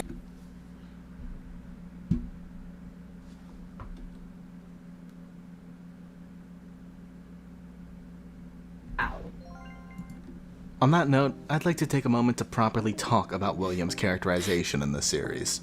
If I had to sum him up in one word, it would be narcissist. He is egregiously full of himself and regularly plays himself up to be far more important than he actually is. This is shown to us at every possible turn, unlike his supposed quote-unquote love for his children, which you need to make a lot of interpretations to say. I mean, let's take a moment to really think about it. If William truly was a loving father, and this love was shown to us throughout his actions, none of his kids would have died the way that they did. All 3 of them were in life-threatening scenarios for no real reason, and William's neglect is a big part of that. If William was a part of the crying child and Michael's lives during FNaF 4, the bullying wouldn't have been so extreme. He would have been there to stop it. Keep in mind, we can see him in the very building that some of the worst bullying happens in. It's not like stepping in would have been too big of an inconvenience. And again, in the case of Elizabeth, all he had to do was either keep her by his side at all times, or just hire someone else to do it. Neither of these would have been too inconvenient for him. What this tells me is that his children, all 3 of them, are an afterthought in his mind. We don't have many voice lines or cutscenes to properly characterize him, sure, but we have a lot of actions, and we have many cases of cause and effect. These are what characterize William in these games. Now, this is just talking about how he is in the games, because that's what Gibby wanted to focus on for his video. Going off of his actions, I cannot reach the conclusion that he is a loving father by any means. I can definitely believe that he was angry when his kids died, sure, but we have no apparent reason to believe that this extended any further. Even if we say that the death of his children is what made him do some of the terrible things that he did, that doesn't make him loving. It makes him mad. Again, that's only discussing the characterization of him that we get from the games. Yeah. If we were to include his characterization from the other continuities as well, then this wouldn't even be worth making a video on. Let me explain. First of all, let's get this out of the way. Gibby says that William Afton is characterized differently in the games compared to the novels and the movies. He's wrong about this. Let's start by talking about his characterization in the novels. I'll be the first to admit that I am not extremely knowledgeable on the novels, but my editor has read them before and knows a lot more about them, so she gets all the credit for this segment. When it comes to the novels, we can split William's characterization into 3 different eras, because the way that he acts evolves book by book based on the circumstances that he's faced with. We have Dave from the Silver Eyes, which is his quote-unquote normal self. We have Springtrap from the Twisted Ones, after surviving the Springlock failure, and we have William from the Fourth Closet, where he's tasted death and is much more frail. For the most part, a lot of the core personality traits remain the same between these 3 iterations of him. He's always arrogant, overconfident, and obsessive. As Dave in the Silver Eyes, he's at his pettiest and most sadistic. He's only doing most of what he does because he gets a twisted kick out of it, but his obsession with Henry is still a very major part of him. Then, as Springtrap in the Twisted Ones, he's a lot more boastful. He's treating things a lot more like a game, and really talking himself up. He's on a power trip where he truly thinks that he can do whatever the hell he wants, whenever the hell he wants to. This is also when his specific obsession with Charlie kicks into gear. In the first book, he kind of just stumbled upon her and didn't go crazy over it. But now... Yeah, but he noticed like that there was something up about her. Like when he saw her, he was like, "Oh, you're something beautiful, aren't you?" Not in like a creepy way. Well, in a creepy way, but not in like a that way. I mean, like he was like he could realize that, "Oh, I killed you. How are you alive? You're a robot.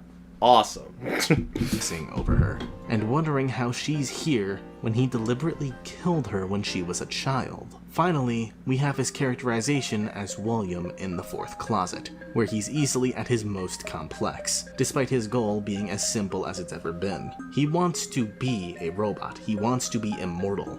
He's looked death in the face before, and now he is absolutely terrified of it. He wants to live forever, just not like this. As a result, his obsession with Henry, and by proxy Charlie, has been enhanced. He has a new goal now, and he's absolutely desperate to reach it. In addition to this, his overconfidence has been tuned up to 11, where he can't even process the idea of the robot/ghosts disobeying him. He truly believes that, despite his broken body, he should be seen as the most dangerous thing in the room at any given time. Rather than being sadistic at this point or making a show of it, he's entirely focused on his end goal. During the events of the Fourth Closet, he literally fills a syringe with remnant and injects it directly into a living person's heart. This isn't particularly out of sadism. He's doing it entirely because he wants to know what would happen, and refers to what would happen to his test subject's life as trial and error if he were to die. This is a science experiment to him. Everyone around him is just a subject. We also get some looks at what he was like in the past. He would actively ignore his daughter Elizabeth because all of his mind space went toward obsessing over Henry's work. It got to the point where he literally struck her for distracting him, even when all she wanted to do was share her schoolwork. And we can get a pretty good look at what his actions did to his daughter in this story. Due to William's abuse, Elizabeth lashes out at the object of William's obsession. Despite all of the horrible things that he's done, Elizabeth is still convinced of William's brilliance and still loves him. She knows that, in her father's eyes, she is not enough. She can't help him reach his end goal, and because of this, she lashes out. She feels helpless and feels jealous of Charlie because William is obsessing over her instead. This gets to another big point of William's characterization throughout all continuities. He is a terrible father. Yep. Which is kind of like the whole point of both videos.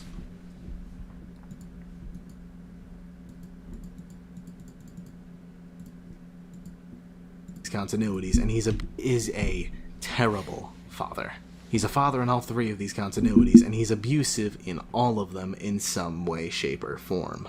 Speaking of the third continuity, let's talk about how he's characterized in the movies now. Like in the books, he tries to come off as a lot more put together in his regular state. As Steve Raglan, he's fairly unassuming for the most part. You can tell he's got a couple screws loose, sure, but he comes off as a relatively normal person. However, when he puts on the Spring Bonnie costume, that changes. He gets a lot louder and becomes a lot more boastful. He literally starts yelling about how he killed Mike's brother and how he's going to do the same to him. Symmetry, my friend, and whatnot. This is something that we see from him in all three continuities. He's a very different person when he puts the suit on. He feels a lot safer, a lot stronger. We can see that with how he acts in the Twisted Ones, how he's showboating at the end of the first movie, and how he stops being afraid of the ghosts at the end of Follow Me in the games. If I had to take a guess, I'd say that this more showman-esque personality that we see from Springtrap in the Twisted Ones will be present in the FNaF 3 movie. Yeah, probably. Now let's talk about how he treats his children in the movies, Vanessa and Michael. We all remember the infamous scene in the second movie where he preaches will care at the top of his lungs. He's saying that he cares, sure, but we know how Vanessa feels about this. We know how he shows this love that he's swearing to. No matter what he says, he's still extremely abusive, which is very clear with how Michael speaks to Vanessa. He literally says that the two of them, quote, belong to him. Yeah, they have a and purpose. That they, quote, will always be his. He's so screwed up in the head that he literally cannot imagine a world where he doesn't follow his father's orders, and actively thinks that Vanessa should be doing the same. Again, it's abuse. It's portrayed differently, sure, but it's still definitely abuse. For sure, yeah. So, in all three continuities, William Afton tends to pretend like he's not a crazy person publicly, but as soon as he puts on the Spring Bonnie mask, he is a lot more boastful, almost as if a switch flips in his brain, like he's accessing a personality that he usually keeps under lock and key. He's also abusive toward his children in all three of these continuities, physically striking Elizabeth in the novels and making her base her own self-worth on what she means to him, practically brainwashing his children in the movies and making them think that belonging to him is their only purpose in life, and neglecting his children in the games, allowing them to die because of his inaction, and literally sending his son to an underground bunker filled with death machines. The circumstances of William Afton across the three continuities are all different. That much is undeniably true. However, I fully believe that if you took one version of him and put him in a different continuity, nothing would really change. I think that he's a constant force in this series. He's an abusive narcissist in all of them. Besides, we've been using alternate continuities to inform us about characterization since those continuities began. If you disagree with that idea, then I don't think you should be able to call Henry's daughter Charlie in the games. Make up your own. I mean, some people don't, to be fair. Some people think it's actually Cassidy. Cassidy. Go open Twitter and at Shizuhe and tell him that that's what you think. Right now. Actually, in the games. Make up your own name for her. Henry's daughter in the games is named Cassidy. Go open Twitter and at Shizuhe and tell him that that's what you think. Right now. Actually go do that. It'll be really funny if he wakes up to 100 Cassidy puppet believers and has no idea why. Don't even tell him that I sent you. Pretend that I don't exist. Just say, I'm a Cassidy puppet believer, with the prayer emoji. He'll be so confused, it'll be hilarious. Go do that right now. Literally. Pause the video and do it. Why haven't you done it yet? Hurry up. I'm okay. Go bother him. We've spent a lot of time talking about William Afton's characterization by now. So, to cap it off, I want to take a moment to let my internet-educated ass try diagnosing William Afton with something. An antisocial personality disorder, bordering on psychopathy. That's not a joke. It's not me throwing out random buzzwords for dramatic effect. Nothing of the sort. This is something that I think William Afton would legitimately be diagnosed with if he were a real person. William Afton is extremely manipulative. We've talked about how much that applies to alternate continuity versions of him, but you can see a bit of that shining through in the emails we can read in Secret of the Mimic as well. He also has a lack of regard for the safety of others, which is very easily provable by the fact that he actively puts his employees into springlock suits, literal walking death traps.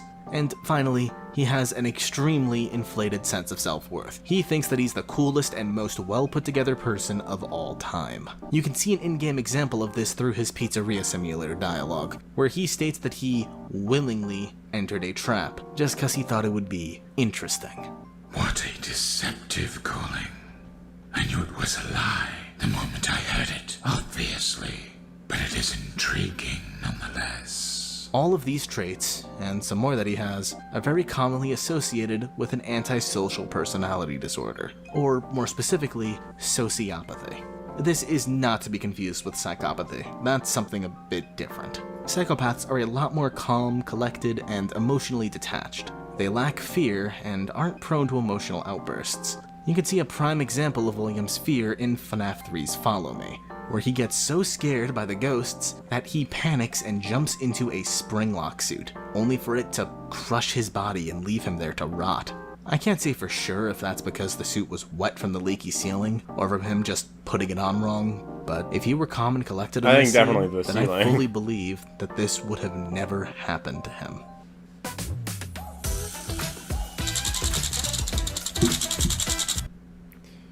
William Afton is so Sigma. Are we sure about that?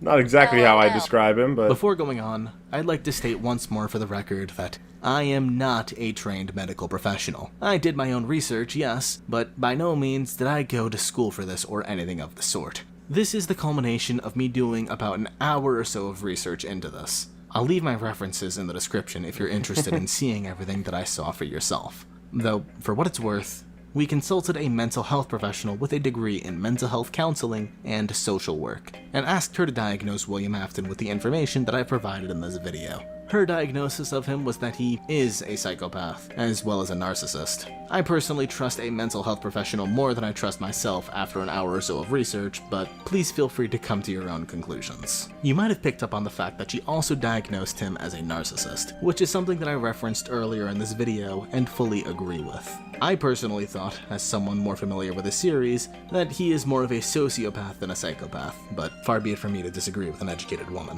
What we do agree on, however, is that he is definitely a narcissist. Generally speaking, narcissists are identified he's a narcissist and he's crazy in some way. 5 of the following 9 criteria.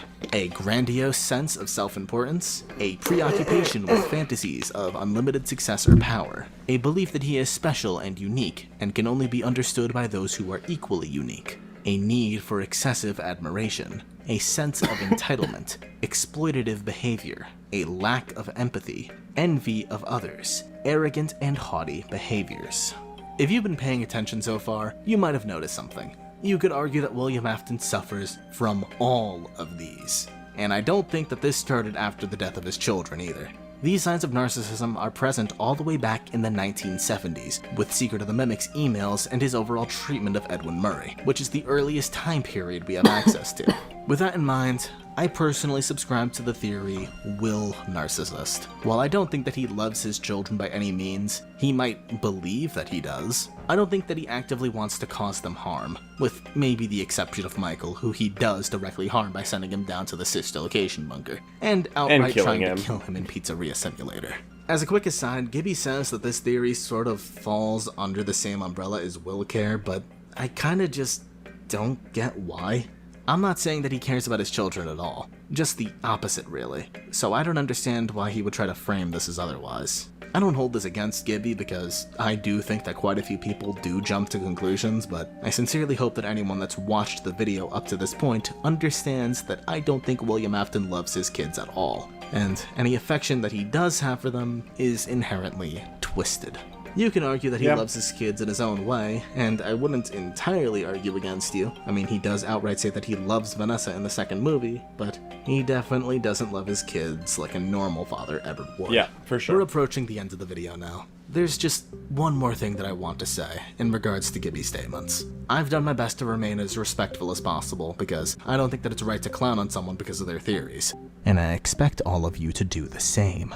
This goes doubly so on a video that's going to get a few thousand views or more. But there is one thing in Gibby's video that I really need to harp on. Here's a direct quote. The reason I lean more towards Will Love than Will Trophy is because Will Trophy requires more evidence. The burden of proof is on Will Trophy. Disregarding what theory he believes in more between the two options, I think that saying that one theory is more likely than another because it requires less evidence is really really weird. I think it's fine when theories are complicated. I mean, this entire series is complicated. For some reason, there's an uproar of people coming out and saying otherwise, but I just don't agree, man. I think the series gets pretty goddamn confusing most of the time. Anyway, that's all I had to say. Thanks for watching. This video was meant to be a short little rant, but then I started thinking, which led to me and my editor doing more research, and then I wrote more, and yeah, it ended up a pretty long one. Somehow, this is the fastest I've worked on a video in years, though, which is hilarious and concerning. Though, honestly, this was still pretty low effort on my part, and maybe my editor's as well. I told her to be chill about this, at least, but I think we ended up with something. Take a peek at the comments. If you're sure. What do we got? Counterpoint, nuh-uh. Peek.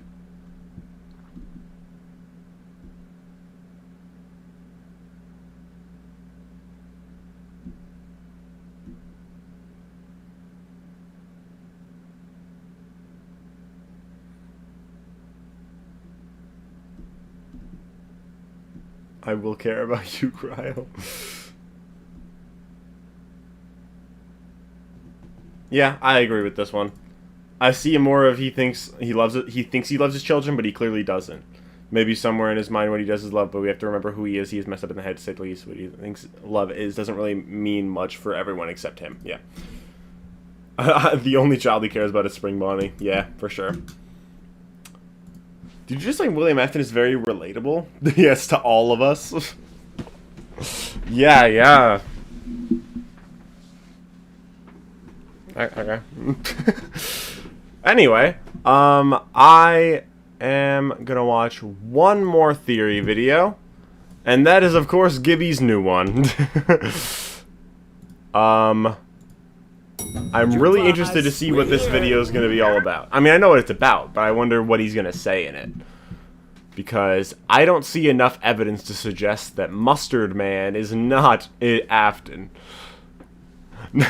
Pinned comment. 9 minutes before this video was uploaded, a post from 5 Laps of Freddy's composer was discovered saying 5 Laps of Freddy's has been cancelled. Can't believe Gibby broke into Click Team's office and deleted 5 Laps of Freddy's just to support his theory. Truly despicable behavior. So peak. Alright. So, I'm just going to take a small break, go to the bathroom. I might get a snack, but I'll be back in a few minutes, and then we'll watch this video, and then we'll end the stream. But the video is 45 minutes long. We'll probably be streaming like another hour, hour and a half. So, yeah, we'll be back soon.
I'm back with snacks. So, we're back. We're gonna watch this video now. This came out, what, 2 hours ago? When we started, right before we, I know, right when we started the stream, I think. Or like right after. Like 2 minutes after we started the stream. Also happened right after, literally right after Five Nights at Freddy's was canceled. So, I'm interested to see what he's gonna say about Five Nights at Freddy's in this video.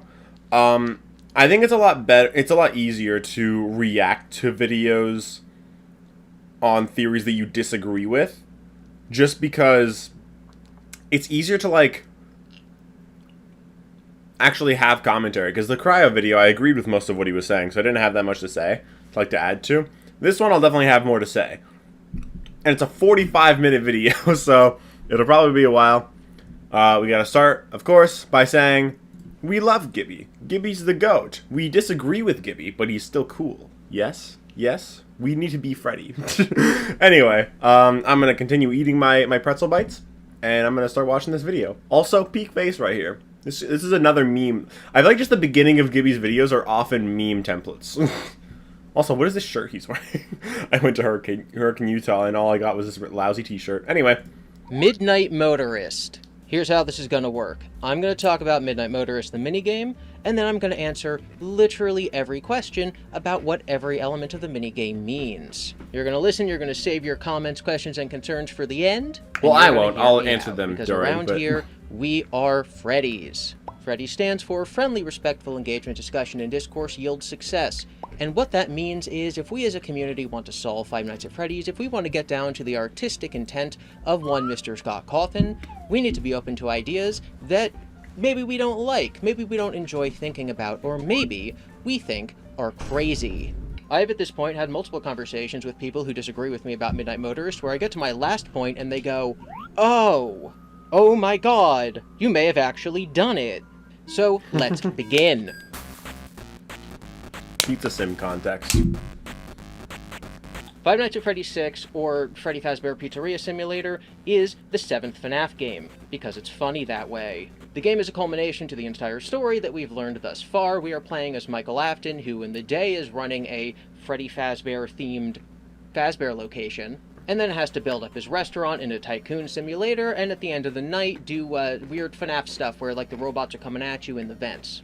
The game ends with the revelation that Henry Emily, the father of the puppet girl and William Afton's former business partner, is the one who set up this entire thing. He has lured the animatronics here, Molten Freddy, Baby, Scrap Trap, who is William Afton. Scrap Trap is just a fan name, we're going to get back to that in a second, and Lefty, an animatronic who is actually just there to house the puppet to bring her there. Henry's plan is to set the entire restaurant on fire, killing everyone or killing all the animatronics and himself. Destroying the animatronics will set the souls free, and then he also intended to have the person who's running the restaurant escape. By the end of the week, he has realized that the person running the restaurant is Michael Afton, that he probably wouldn't want to leave, so the entire series can end with a wrapped-up plot, and so the series ends with literally every character being set free. Haha, JK, there's an entire other arc that we want to go through. While this is the canonical version of events, there is a second ending. There's actually a lot of endings, but there's a second ending that we're going to talk about. What I just described is the regular ending. There's what's called the Lore Keeper ending. The Lore Keeper ending unlocks a special piece of art at the end of the credits. It is what I'm showing behind me, assuming my green screen works. We have graves in a grassy field with one up on the hill. The ones close to us are labeled Gabriel, Jeremy, Susie, and Fritz, with the fifth one obscured by a blade of grass. This is the first time in the FNaF games that we get what are almost certainly the names of the missing children from FNaF 1. I wouldn't even say almost. We got these names in the Silver Eyes novels, and that is true, but that doesn't mean that those names correlate to names in the games. For example, in the books, the character who possesses Golden Freddy is a character named Michael Brooks. This is not the case in the games, in which Golden Freddy is likely possessed by the Crying Child, the protagonist Michael Afton's brother, and so because of this, some of the names had to be shifted around. What about Cassidy? In the books, the MCI characters' names are Michael, Gabriel, Fritz. Yeah. Whoa, hey, Play Advisor, you found an 11. Are we ignoring Cassidy? Does Gibby not believe Cassidy's Golden Freddy? Susie and Cassidy. So we have a Michael and a Cassidy, no Jeremy, and no crying child's name. So because Scott has shown that he's willing to switch these names around, this game is when we get the official canonical names for the game's continuity. Now, how do you get this secret bonus Also, the fourth ending clause that came out unlocks after, this too. amazing image of a grassy field? I will tell you, it's by doing the Lore Keeper ending. And you can unlock the Lore Keeper ending by beating 3 minigames in FNaF 6. These minigames are attractions that Michael can buy for the restaurant, and then you play the attractions to earn tokens, which in the main game is the way that you can earn money and then make your restaurant better. But in this case, there's 3 special attractions that unlock 8-bit minigames. The first is Security Puppet, in which we play as the puppet, and we see the death of Charlie Emily. We've already seen these events in FNaF 2 in the game Take Cake to the Children. William rolls up in his purple car, kills the child, speeds away, we get jump scared by the puppet, that's how we know that this is the puppet child. In FNaF 6, in the Security Puppet minigame, we see this from the perspective of the puppet. We see that the child that we're tasked to take care of is outside the window, locked out of the building. We go outside, it is raining, we try to find the child and see that they're dead on the ground with tire skid marks speeding away. We know that this is the same character, and we know that this is Charlie Emily, because at the end of the game, Henry shows us this. I should have known you wouldn't be content to disappear. Not my daughter. This is Scott, making it very clear this is the same event.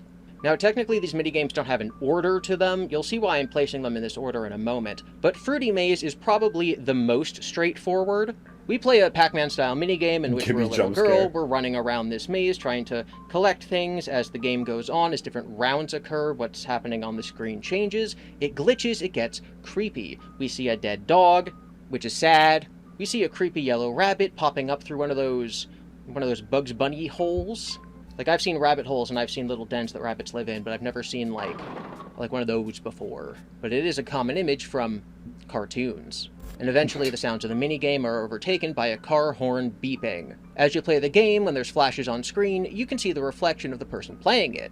It is a young girl with blonde hair and a red bow. At the end of the game, you can see Spring Bonnie, clearly looking like Springtrap from FNaF 3, appearing over her shoulder. He tells her that the dog's not dead. He's right in the back, follow me. The game ends with the implication that this is how William lured the character of Susie. There's only one female MCI kid in the game, so we know that this is Susie. And in the books, which again we can't take everything from, but if they line up perfectly, we can go, oh, that's Scott's intention. In the books, Susie's dog died, and then the nice rabbit came and said no he's not, and then that's how he tricked her and killed her. So this is showing us one of the MCI victims. Is the bow red? Yeah, it is, if you brighten the image. He's talking about the one in her hair. It's just hard to see. If you brighten it, it is a red bow. Before we talk about Midnight Motorist, let's talk about the MCI, the Missing Children's Incident. In FNaF 1, before any other lore was established, we learned about 2 things. 1, the Bite of 87, we'll get to that in a minute. And 2, the Missing Children's Incident. There are 4 Easter egg newspapers that can appear on the wall. If you read them, you learn that on June 26th, 2 children were lured to the back of the Freddy Fazbear Pizzeria establishment by someone wearing a mascot suit. A later newspaper says that these 2 disappearances were later tied to 3 other disappearances, making 5 total. If you read between the lines, it's very clear that the killer stuffed the bodies into the animatronic suits, which is why the kids were never found, and also explains to you, the player, that the animatronics aren't just using their weird programming. On screen? Why are you so angry about it? We're watching Mustard Man is not Afton, his new theory. He hasn't said anything about Midnight Motorist specifically yet. He's just talking about the other lore keeper ending minigames, basically. Kill you because you're not in a costume. They're actually haunted. Now, we don't technically know when the Missing Children's Incident happened. In other continuities, it was in 1985. We're not 100% sure in the game, but that is a date that people will use. We're just going to keep saying 85. So Fruity Maze clearly shows us how William lured Susie to the back. He was wearing his mascot costume, she was one of the 2 kids who were taken inside the restaurant on June 26th, and then he went and killed her and stuffed her inside of Chica. We have now learned how William killed his last 2 victims, Susie and one of the boys. We know these were his final 2 of the 5 because he was caught the next day, and then likely he was set free. We don't know why. We think this is a retcon. Probably because they couldn't find the bodies. Wait, hold on, what? He was aware. So Fruity Maze clearly shows us how William lured Susie to the back. He was wearing his mascot costume. She was one of the 2 kids who were taken inside the restaurant on June 26th, and then he went and killed her and stuffed her inside of Chica. We have now learned how William killed his last 2 victims, Susie and one of the boys. Did I miss something? Why did he say anything about the boys? I don't understand. Missing children's incident happened. It dates us how William to her. We have now learned how William killed. Oh, okay. He's just saying just in the newspaper. His last 2 victims, Susie and one of the boys. We know these were his final 2 of the 5 because he was caught the next day. I don't think so, because I honestly think it's just that we know these. The fact that it says kids vanish and 2 local children implies those are the first 2. Otherwise it would just say there's 5. The next one says there's 5 now tied to it. So if these were the last 2, then that wouldn't really make sense, because why wouldn't it just say 5 in this one? The 5 one has to be the last one. I would say he probably just killed the kids and then they let him go because there wasn't evidence to suggest that it was him, like, solidly or something. I don't know. His final 2 of the 5 because he was caught the next day, and then likely he was set free. We don't know why. We think this is a retcon. Probably because they couldn't find the bodies or whatever. So what we don't know is how William captured the first 3. The 3 that were only tied to these 2 disappearances, at least until they saw that these 2 kids disappeared by someone wearing a mascot costume who was almost certainly William Afton, and then they went, oh my god, there's a reason to tie William Afton to these other 3 disappearances, let's arrest him. Enter Midnight Motorist. Midnight Motorist is a minigame in which you're a little purple car and you're speeding down the highway. You can reach up to 200 miles per hour. You're going the wrong way for some reason. The other cars are also purple, but they're slightly different. So he's saying that not all the kids had to go missing at Freddy's?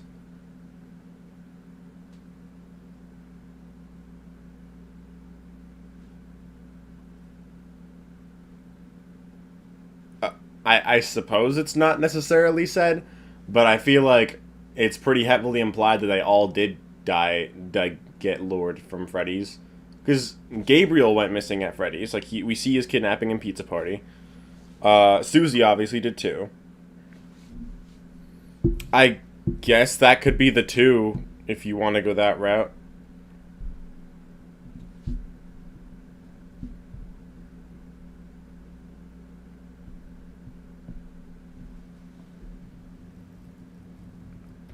But also, in the 5 and in the 2, in both of them, it says that they caught the guy. Implying he just had to be let go or whatever, right? Unless they're 2... I feel like they wouldn't be 2 separate newspapers for the same event. I don't know.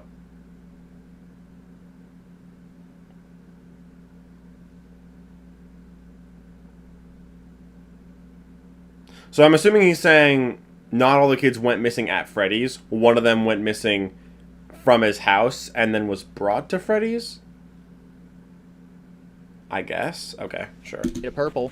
And on the final lap, you can glitch out of the map and enter into a section. I would say because the other continuities have them all die at Freddy's, that doesn't really make that much sense, but I know he just doesn't take into account other continuities, so. That the fans call Later That Night. In the files of FNaF 6, there's a folder labeled Midnight Motorist that has all the assets for the Midnight Motorist part, and there's a folder labeled Later That Night that contains all the assets for this second part of the minigame. The minigame begins driving a purple car at night in the rain. This is almost certainly the same car that we see in the Take Cake to the Children minigame, not just because it's purple, but because it has these weird hubs. That's not the right word. These weird pieces of metal that surround the tire. This is a very unusual car feature, and so having it in 2 different purple cars seems to imply that they are in fact the same car. The song is playing called Smashing Windshields that many people think sounds like a Green Day song about drunk driving, although other people looked at that and said, no it doesn't. But it is something you'll hear brought up. The animation of the rain over this minigame is the same asset as the rain in Security Puppet. The purple car drives down the street, and as it goes, there's actually a couple different locations we can stop at. The first, which seems to be a little Easter egg, at the very least it's not actually required to get to, and it's off the map, so it's very likely that people playing this for the first time wouldn't actually get to it, but the first thing we can do is find a clearing in the woods. The car stops, and this guy comes out who is a dark orange color. Okay.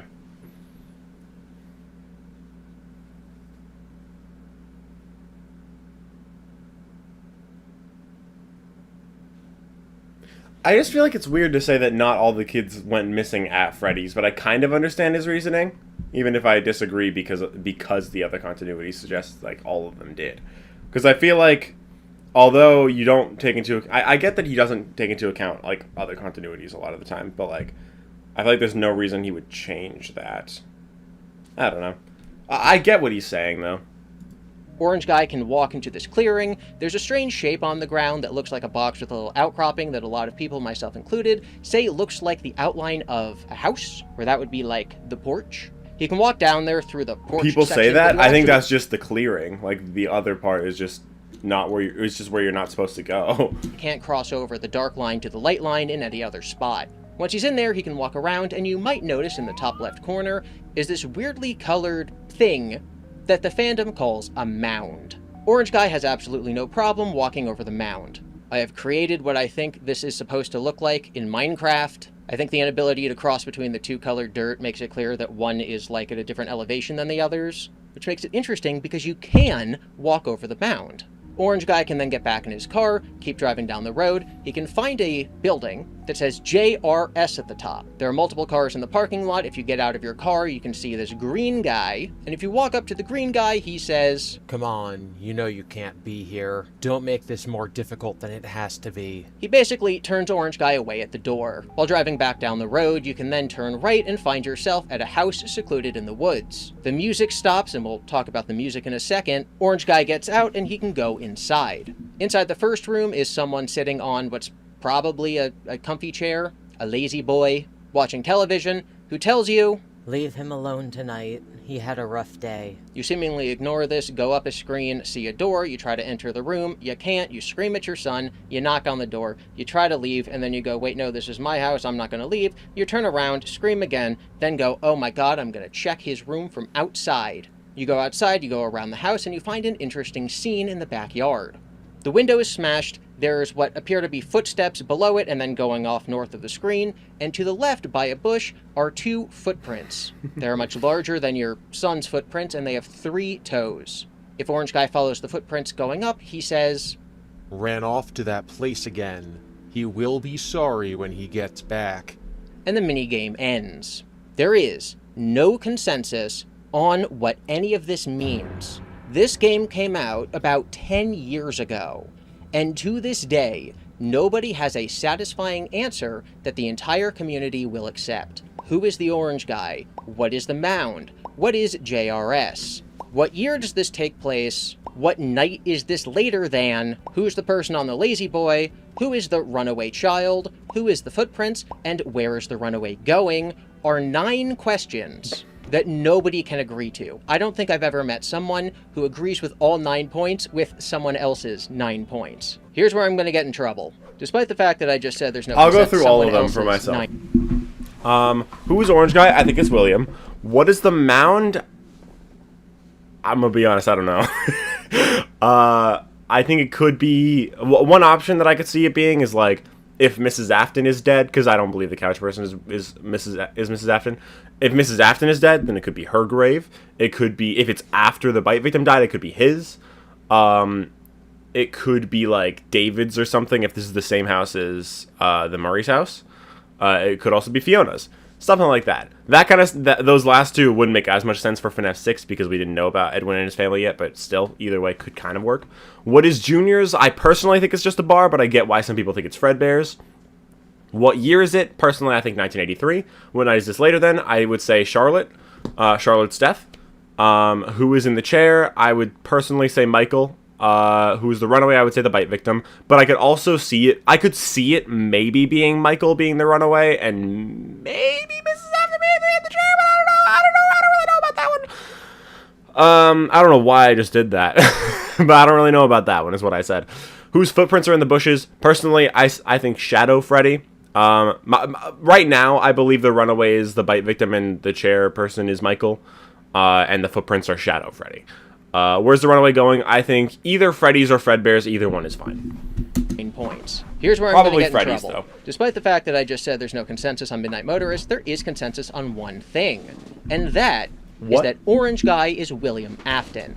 I had a long discussion about Midnight Motorist with my friend The Unwithered Truth on a live stream. If you want to hear his, or I should say, the normal perspective on this minigame that Orange Guy is William, you can go over there. We will not be falling for this nonsense here.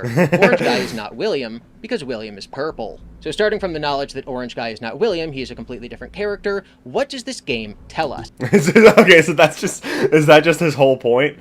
Well, I have a very specific reason for why I believe the Afton is orange instead of purple. Because Afton's not purple. He's represented by purple when he's in the shadows. In Midnight Motorist, he's not in the shadows. He's just there. Scott confirmed, basically in FNaF 3 and FNaF 2, he's purple because he's supposed to be a figure hiding in the shadows, but the background is black, so he needs to be a different color, so that's why he's purple. Scott confirmed this because MatPat suggested this in his final timeline, and Scott was like, oh yeah, he got this right. So that is confirmed. That is not up for debate.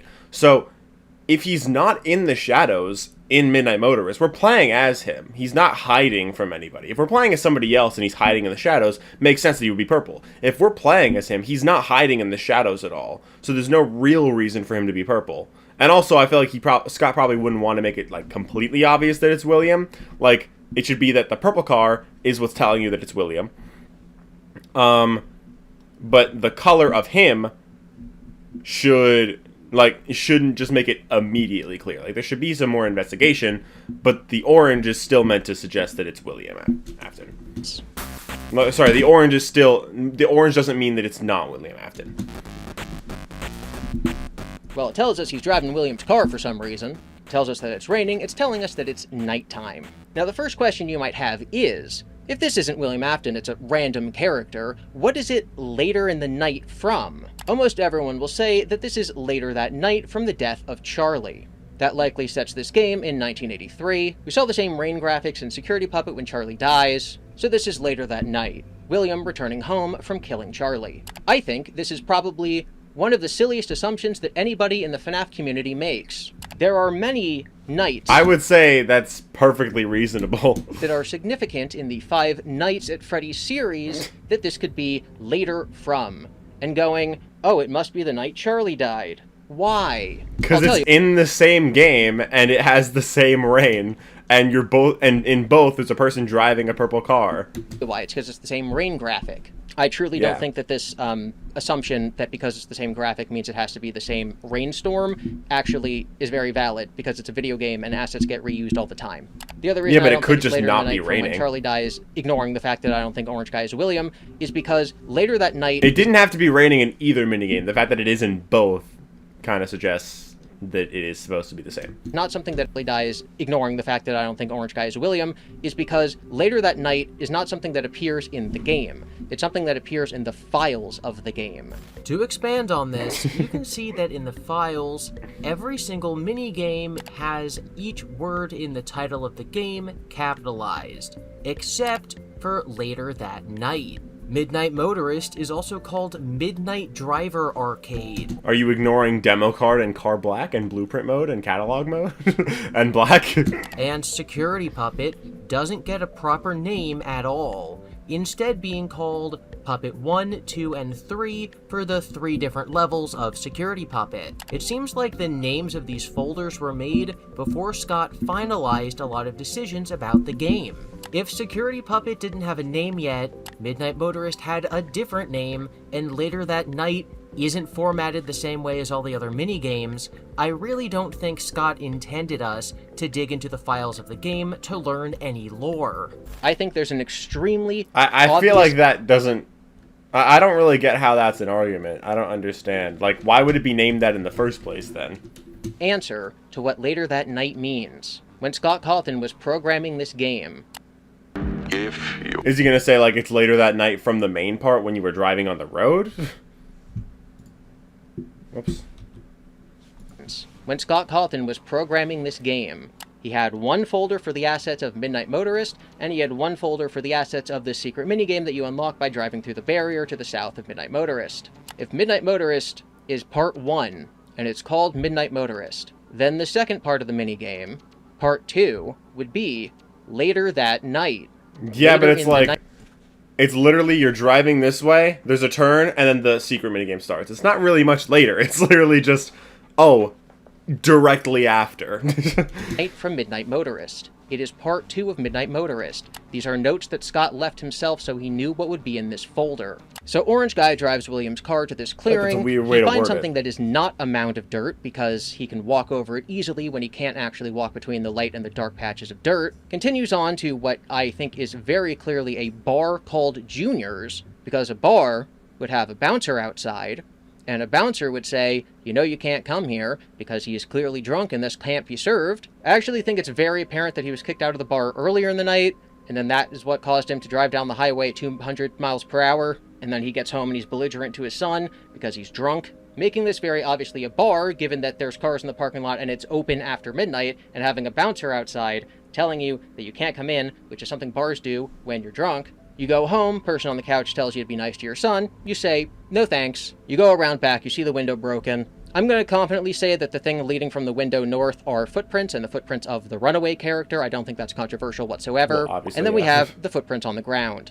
Some people have said that these aren't very literal, they're just there to tell us that there was an animatronic character there, and that the fact that it specifically has 3 toes isn't actually very important. It's just representative of I animatronic would disagree, footprints. but I'm saying that the 3 toes are in fact incredibly important, because the 3 toes tell us exactly who this was. It was William Afton. Yeah, the runaway is clearly one of yeah, there's a lot of characters with 3 toes in the series. Freddy, Bonnie, Withered Freddy, Withered Bonnie, Withered Chica, Toy Freddy, Toy Bonnie, Toy Chica, Mangle. Who else? Yes, Spring Bonnie, but also Golden Freddy, Fredbear,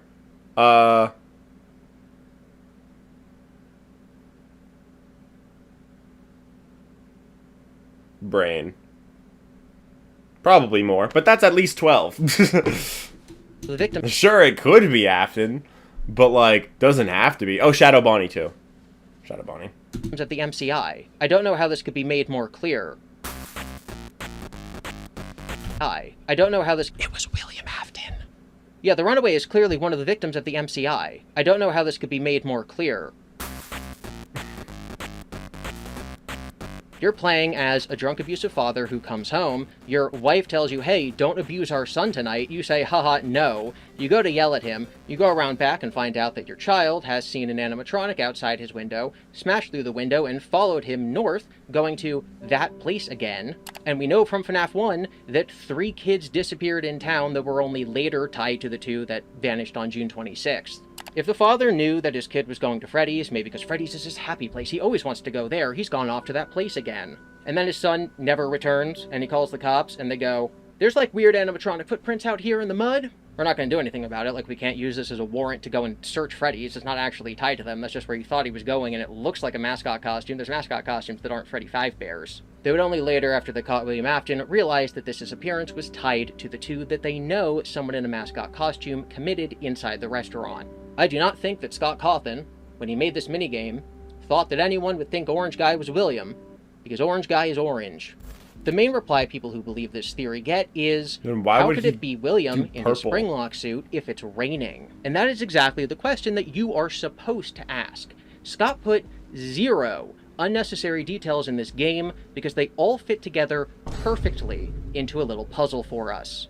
If that's not Springtrap, because it can't be because it's raining, but it is William luring a kid to Freddy's, then what suit is he in? Scrap Trap.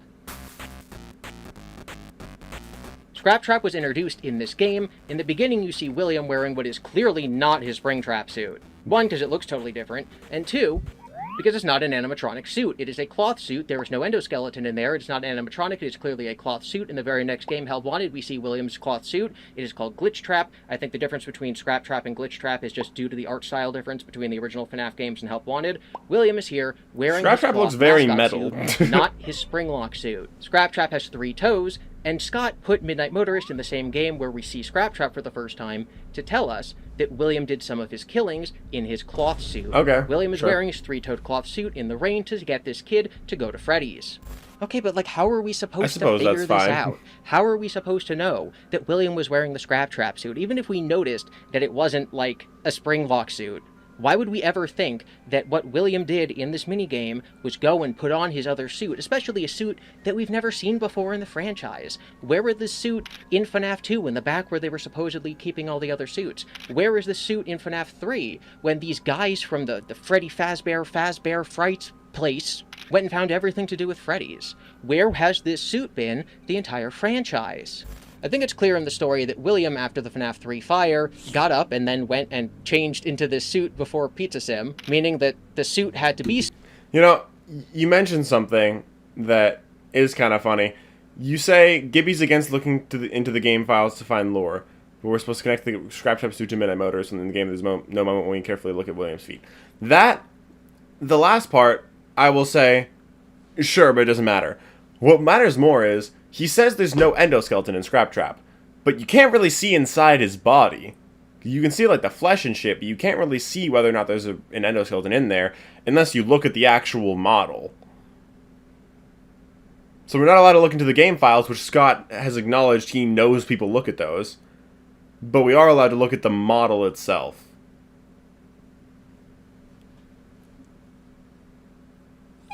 Not sure about that. I kind of get the point he's making, though.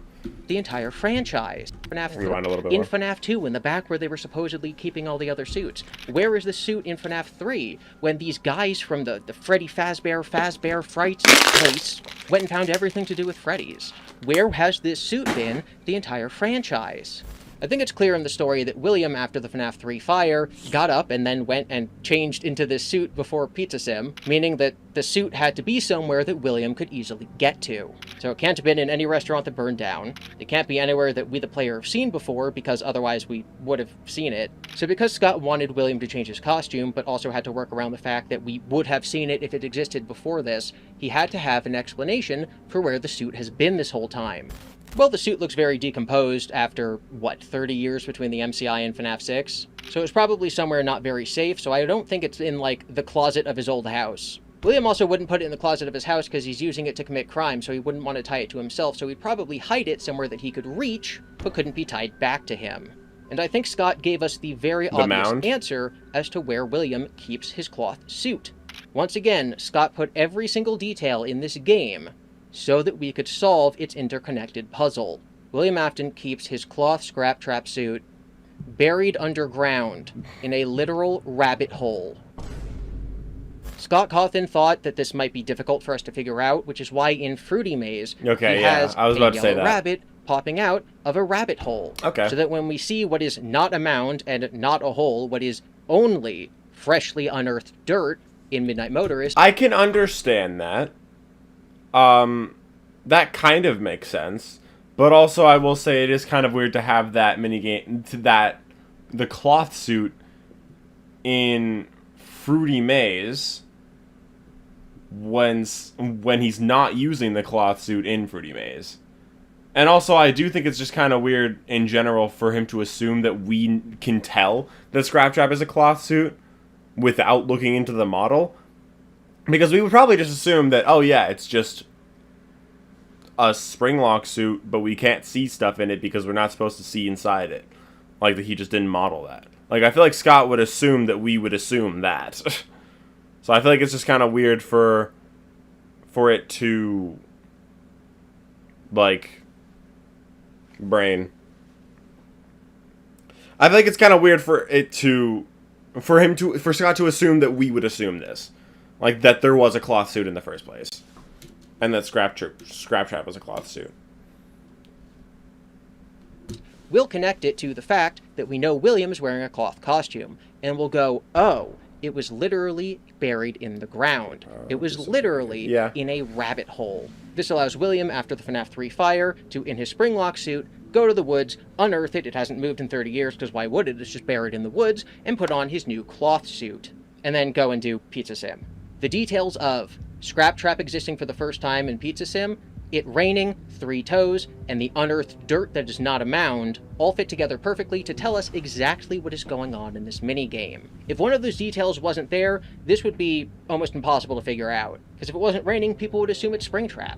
If we didn't see Scraptrap in this game, no one would think that William had a cloth suit. If we didn't see a bunny coming out of a bunny hole in Fruity Maze, we might not think that this is unearthed dirt. And if this didn't clearly create a pattern with the other 2 minigames, we wouldn't know for a fact that this is an MCI victim. Writing a book is hard. Okay. I kind of understand. The 3 mini-games that unlock the Lorekeeper ending of FNaF 6, which shows us the gravestones of the MCI kids, are about the people in those graves. William's first kill, Charlie, a crime of opportunity outside of Freddy's, is minigame 1. Midnight Motorist, in which William notices a distraught child whose father is abusive and whose mother is negligent to say the best, follows him home wearing his cloth suit, lures him to Freddy's, and the police can only tie this disappearance to Freddy's. This would be similar to how William did this to the first 3 MCI kids.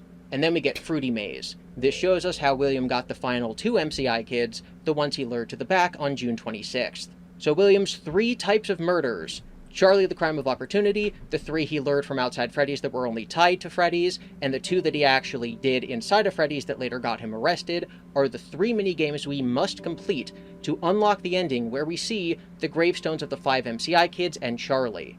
Any other interpretation of Midnight Motorist, the idea that the runaway is Crying Child or Michael Afton, doesn't explain why you have to play this game to unlock a picture of the 6 gravestones. But if the runaway is an MCI victim, it fits perfectly with the other 2 mini-games. Sure. I guess that kind of makes sense. But I would also say that the fact that it, is tied in with them explains, it explains an element of the Afton family, it explains an element of Charlotte, and it explains the elements of the missing children incident. So it explains Afton and his family dynamic, how he kills Charlotte, and how he kills the missing kids. So it's I get that he's saying, it's different ways that he killed the MCI kids. I just don't think he killed the MCI kids in very different ways. But I get it. I get what he's saying. I just think, why does my brain always stop working when I'm talking? I just think that it could, the other way, with it being Afton, still makes sense because, sure, Afton and his kids aren't a part of that minigame, but if it is right after Afton killed Charlotte, it shows what he did afterwards, and it elaborates upon his family dynamic, and Afton is the one that killed those kids anyway, so he is still related to that picture. But I get his point, though.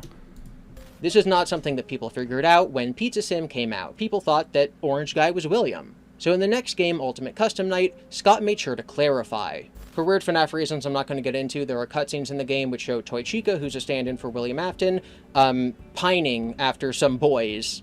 Each boy she pines over, she gives a little explanation about how she's going to get them that I believe clearly indicate how William got all of his victims. I think this is the most obvious from the stand-in for Susie, in which Toy Chica says, "He'll be mine by the end of the day.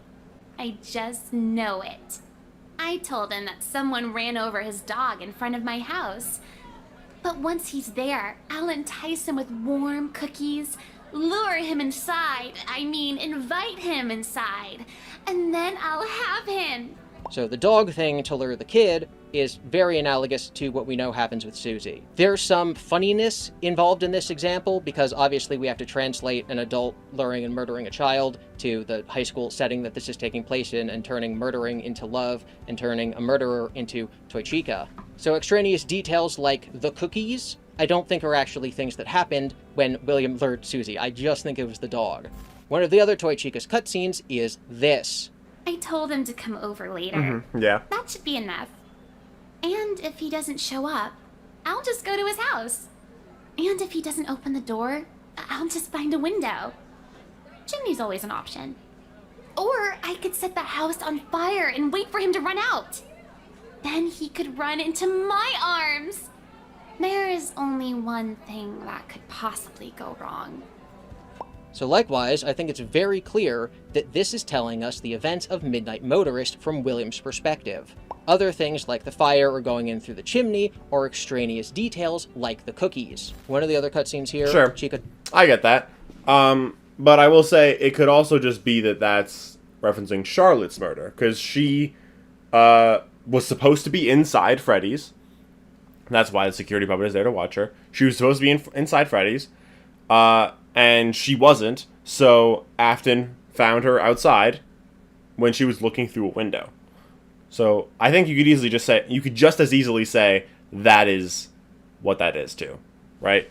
That it's about Charlotte's death rather than Midnight Motorist. Talks about how she's going to take someone and put them in her trunk and then kidnap them and then later tell them that it was Balloon Boy. So again, I think that the "it was Balloon Boy" thing is an extraneous detail that only exists because this is Toy Chica's high school years and is not actually something that William would have done. He did not hit a kid over the head with a shovel, put him in his trunk, drive him to Freddy's, take him out and go, "Oh my god, Balloon Boy did this." The same way that William didn't sneak down the chimney, he just broke the window. Now there's 4 big pushbacks that people who believe this theory usually get when they talk about this being their interpretation of Midnight Motorist. 1. Why car purple? 2. Why does the music in the background have exactly 187 beats per minute? A very specific number, especially because 87 is a important number in FNaF. For example, some people have used this to say that the game takes place in 1987. They've then used this, among other evidence, to backwards engineer that Charlie's death was in 87, because later that night would also have to be 87. 3. Why is the minigame so complicated? I don't mean complicated like puzzle-wise, I mean that this minigame is more involved than any of the other 8-bit minigames across the entire franchise up to that point. And that's honestly like my biggest kind of thing that makes me think it's about William or about the Aftons, is because of how much detail there is in the game that otherwise is sort of misspent. Like this level of detail should be gone. Yeah, I feel like it's weird to have us play as the father of an MCI kid and have this father be an alcoholic, have him be driving back home, have like his mother on the couch tell him to leave him alone. Like that kind of stuff. I feel like the MCI kid, if it was an MCI kid, I feel like his story is more important. I feel like it would be more interesting to see it from the kid's perspective with an animatronic outside the window and you having no choice but to follow it. I feel like that would be more interesting than having it be the father himself looking for his kid and having such clear like detail about this specific family, because why is this specific family important? And the fact that it's an abusive father very clearly does connect it to how William is depicted in other forms of media, like in the Silver Eyes trilogy, and now more recently with the movie, right? So having it be an abusive asshole father, it feels weird to specify that if it's just a random MCI kid that doesn't like uniquely matter. And it feels weird to specify that when that is so similar to William's characterization. If it's not William, especially considering the purple car too. So, going into the Charlie minigame rather than some kid in the MCI or the DCI. This minigame has a secret you have to do to unlock it. You're driving a car, you're walking around, there's a place called Juniors, there's like 4 different characters that you can see in this minigame. Who are any of them? What is with this optional side area with the overturned dirt in it? Why is a minigame that's just starring the father of one of the MCI victims so intricate? This alone, on sort of a meta puzzle level, has made people believe that, no, this has to be about an important character. This has to be about William Afton. We can't just be Bobby Joe, because Scott clearly put more effort into this than he did any of his other minigames. And 4, 5 Laps at Freddy's. 5 Laps at Freddy's is an upcoming spin-off of FNaF being created by Click Team. In that game, it's a kart racer, it's a Mario Kart-style kart racer. There's a car called the Midnight Motor. It is clearly William's car. It has a Spring Bonnie ball on the antenna. Midnight Motorist is also a level. As you drive through it, you can see the overturned patch of dirt is actually a mound. And hidden in the files is a description of the car that says it's the perfect vehicle for speeding away from the scene of a crime, clearly indicating that Midnight Motorist is the night after Charlie died. Mm-hmm. Yep. And here's why all of that is wrong. Craft, experiment, do it your way. Welcome to Affinity. I'm worried now. What's he gonna say? Raymond's might be the best kept secret right now, and I'm shocked because I always felt like it wasn't for me, but now they have an outfit for quite literally. Responses to responses. Firstly, I've already admitted the purple car in Midnight Motorist, that is William's car. Thus, that car in the context of the Take Cake to the Children minigame was used to speed away from the scene of a crime. 2, 5 Laps at Freddy's is slop. We first saw this game... Okay, sure. What? Speed away from the scene of a crime. 2, I've already admitted the purple car in Midnight Motorist, that is William's car. Thus, that car in the context of the Take Cake to the Children minigame was used to speed away from the scene of a crime. Yeah, but it has nothing to do with Midnight Motorist specifically. It just has to do with Security Puppet or Take Cake to the Children. It's saying the Midnight Motor, the car used in Midnight Motorist for the Midnight Motorist level, is used to speed away from the scene of a crime. Doesn't really make sense that it would be saying,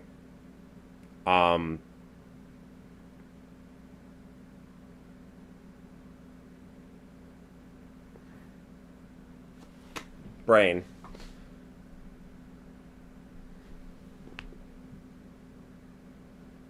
The fuck is wrong with me today?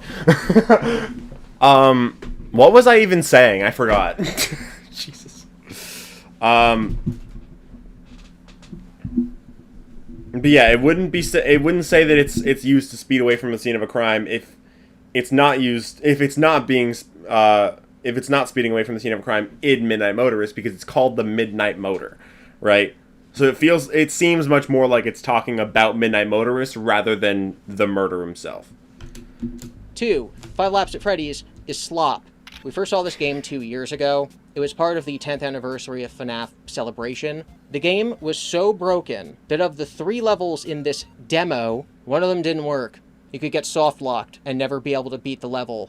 I think the idea of using any part of this game for lore when we haven't heard anything from it in 2 years, and many people, including some insiders, think it's cancelled due to the fact that the studio laid off like half of their staff, makes me say, pretty confidently, that there is no reason to use any lore from this game until it releases. I kind of get that, but also not really, because the game... Scott, if a lore detail is revealed or implied in a piece of media and Scott doesn't want it to be, then he always cuts it out. He always, like the Cassidy kazoo, he was like, yeah, nuh-uh-uh, right? That stuff is important to him. So the fact that in 5 Laps of Freddy's, it says Afton is Orange Guy, basically, pretty much. Not, like, directly, but it basically says that. It says that car is Williams, and it says that that was used for a scene of a crime. If that's not the case, Scott would have intervened. The demo has been out for 2 years. All that would have to be changed is one tiny antenna with a spring Bonnie head on it. Remove that. Not that hard. Literally the tiniest piece of the entire model of the car.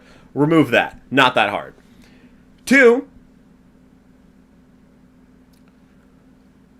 the description. Just say it's perfect to speed away from the scene of a crime.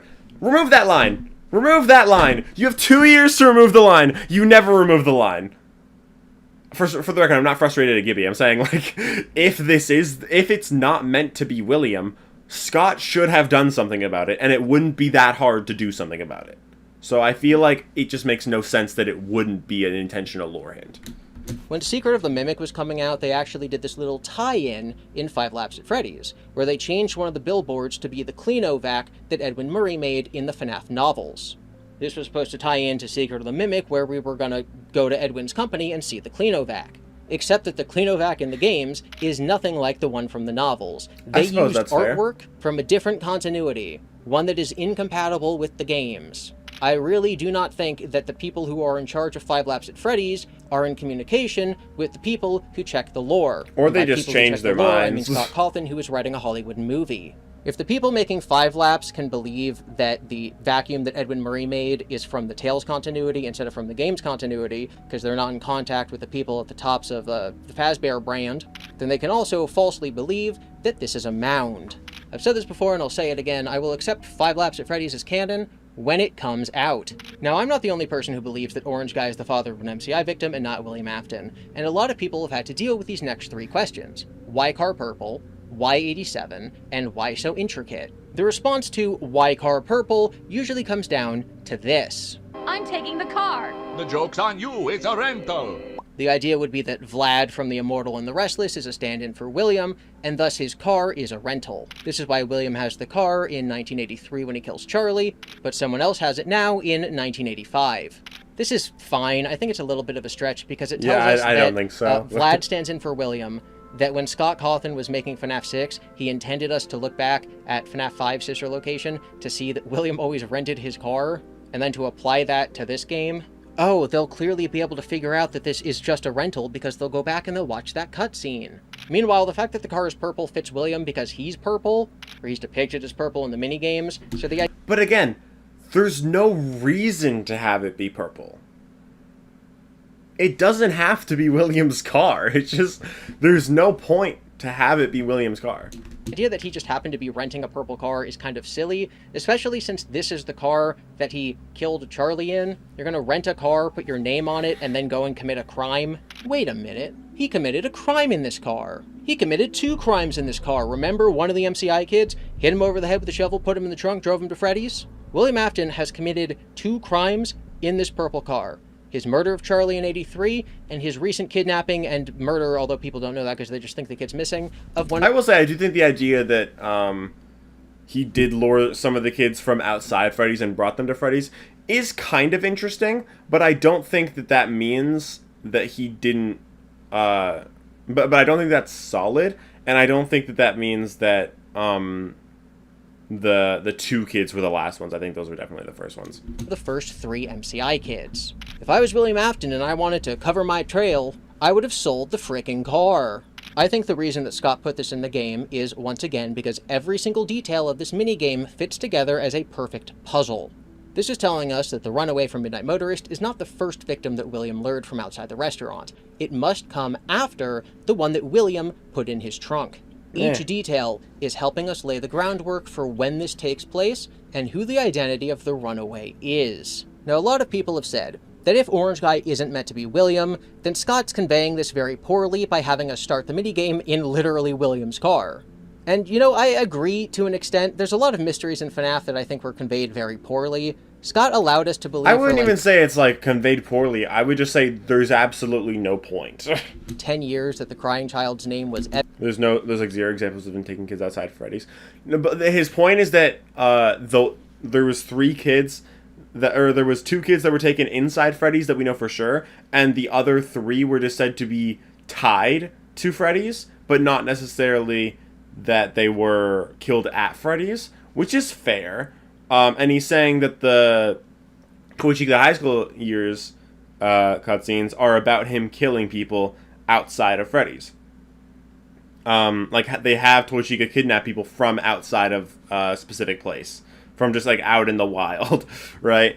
So that's fair. I'd say that's a fair argument, even if I personally disagree with it, because why would they be in different spots, especially considering the other continuities show it to be the same place. Like, show them all to be killed at Freddy's. Fuck.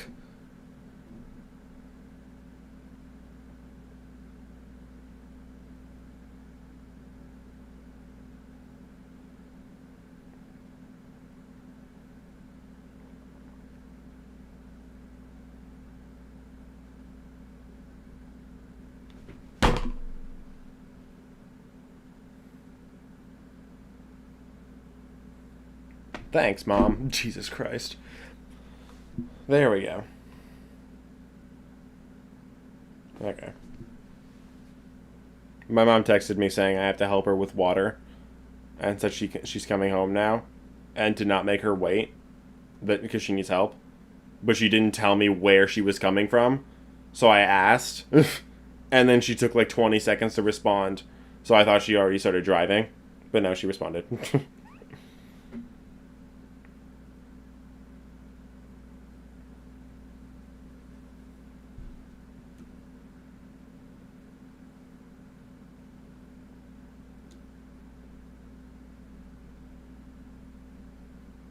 Yeah, that's fair. I understand his argument. I just don't think like it's completely solid. Anyway, I'll watch for like 2 more minutes and then I gotta disappear for a bit. Because we saw the logbook wrong and only got it as Dave, like, again, a math that I think were conveyed very poorly. Scott allowed us to believe for like 10 years that the crying child's name was Evan because we saw the logbook. He let us believe that for like less than 2 years, and also most people didn't believe it anyway. Wrong and only got it as Dave, like, again, 10 years later. And so I think while it no is one believed it was confusing that Evan the until purple like is the first thing we 2022. see in the minigame, I think Scott's counting on our intelligence to eventually get it right. I'm not saying that if you think that Orange Guy is William, you're unintelligent. I mean that Scott thinks that eventually we would figure out how all of these puzzle pieces fit together. The fact is, you start off the minigame in a purple car. When you first get out of your car, you see that you're orange. This is supposed to be, when playing the minigame for the first time, that we realize that our initial assumptions were mistaken. We are in fact not playing as William Afton, because if we were William Afton, we'd be purple. We are playing as someone else. I already someone addressed else that. who, like William Afton, is a villain in this series. Someone who's a drunk, abusive a-hole to their child. Regardless of Orange Guy not being a murderer like William, he is a bad dude. So I think Scott made this be William's car for 3 reasons. 1, thematically, to make us realize that Orange Guy is a jerk. 2, to help us put this in the timeline. And 3, to surprise us when we're playing it for the first time and we walk out of the car and realize that we're not William. But what about the beats per minute of the song being 187? Clearly that indicates that this is taking place in 1987. I just How don't can this think be that's about much. the kidnapping of an MCI kid if it's in 87 and the I don't MCI really was back think in that means much. 85? A lot of people who believe that Orange Guy isn't William take this to mean that this is not a depiction of one of the MCI kids' disappearances, it's a depiction of one of the DCI kids' disappearances. In FNaF 2, we learn that something is happening out there outside the restaurant that might cause it to close, and then one of the secret minigames shows us 5 bodies lying around Freddy's, and William is there.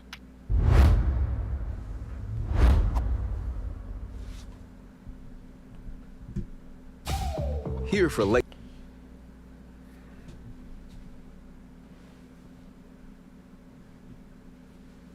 We're here. So maybe the first minigame, Security Puppet, is William's first kill, the second game, Fruity Maze, is the MCI representation, where it's Susie, and the third game, Midnight Motorist, is the representation of the DCI, of people that William lured from out there that were only later tied to the restaurant, probably when the police went, didn't this already happen? Didn't like someone who worked here already like capture kids and bring them here? Let's go investigate. Oh my god, there was so much blood on the floor that someone wiped away and thought that that would handle it. The problem with this conclusion is then the other puzzle pieces don't fit together as well. If this is the case, then it actually invalidates some of our previous assumptions about what's going on. Now, I should say that it's not for that reason that I dismissed this idea. I dismissed this idea because I realized that we know for a fact who the runaway is. And yes, it does have to do with FNaF 2, but not in the way you'd think. Okay, that seems like a good spot for me to pause and then disappear and then come back in like 10-20 minutes. Anyway, I'll be back as soon as I can. We'll come back, we'll finish this video, and then we'll end the stream. I might chat for a little bit before I end the stream, but yeah, we'll be back as soon as I can.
Hey guys, I'm back. I'm looking on Discord and people are talking about the 5 Laps of Freddy stuff, so I want to see. There's one thing I wanted to check on.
Okay, so apparently the post saying that 5 Laps at Freddy's was canceled was in January.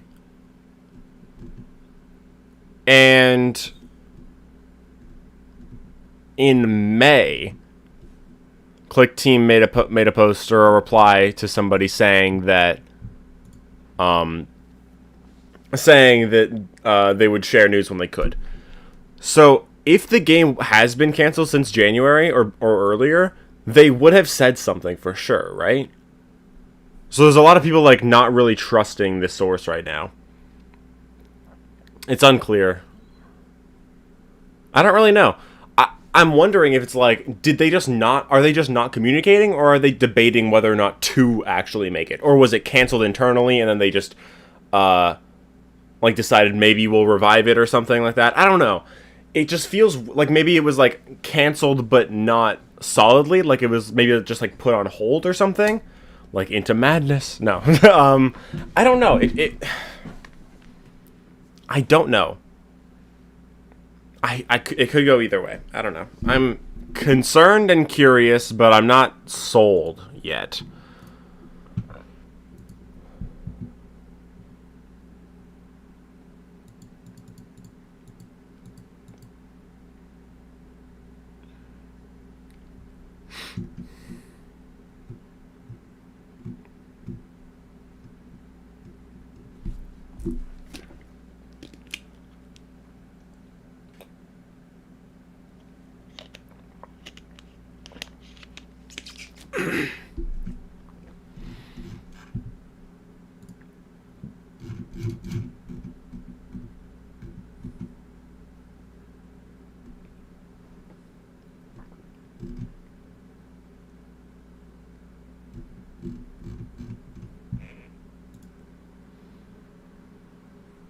Doesn't the source himself say he's unsure if it's been canceled?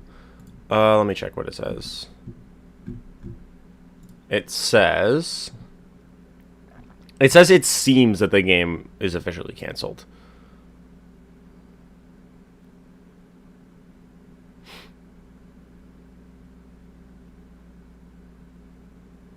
Yeah, he doesn't say he's not sure, he just says it seems. Okay. Yeah, it really is. Anyway, we're gonna get back to this video. We're gonna finish watching it, and then we can chat for a little bit or whatever, and I'll probably end the stream pretty soon. So yeah, let's get back to this.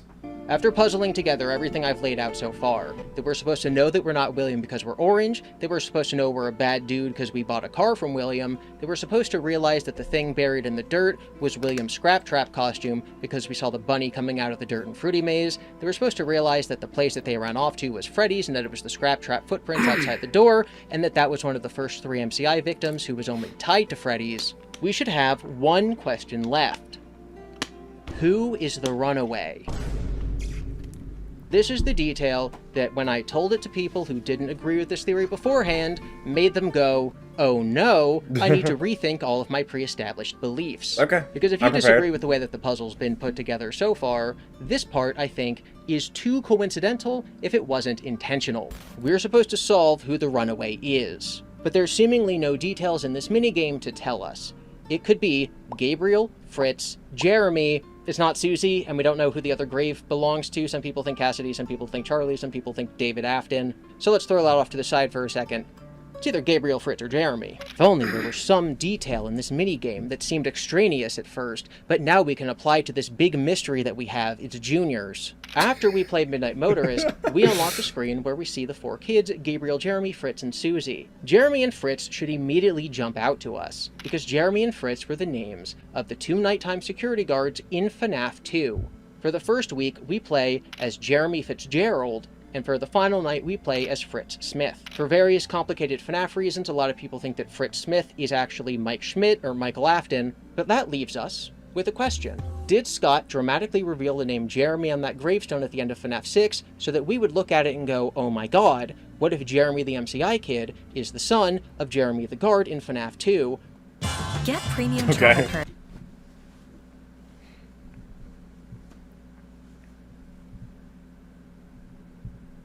I suppose it's possible.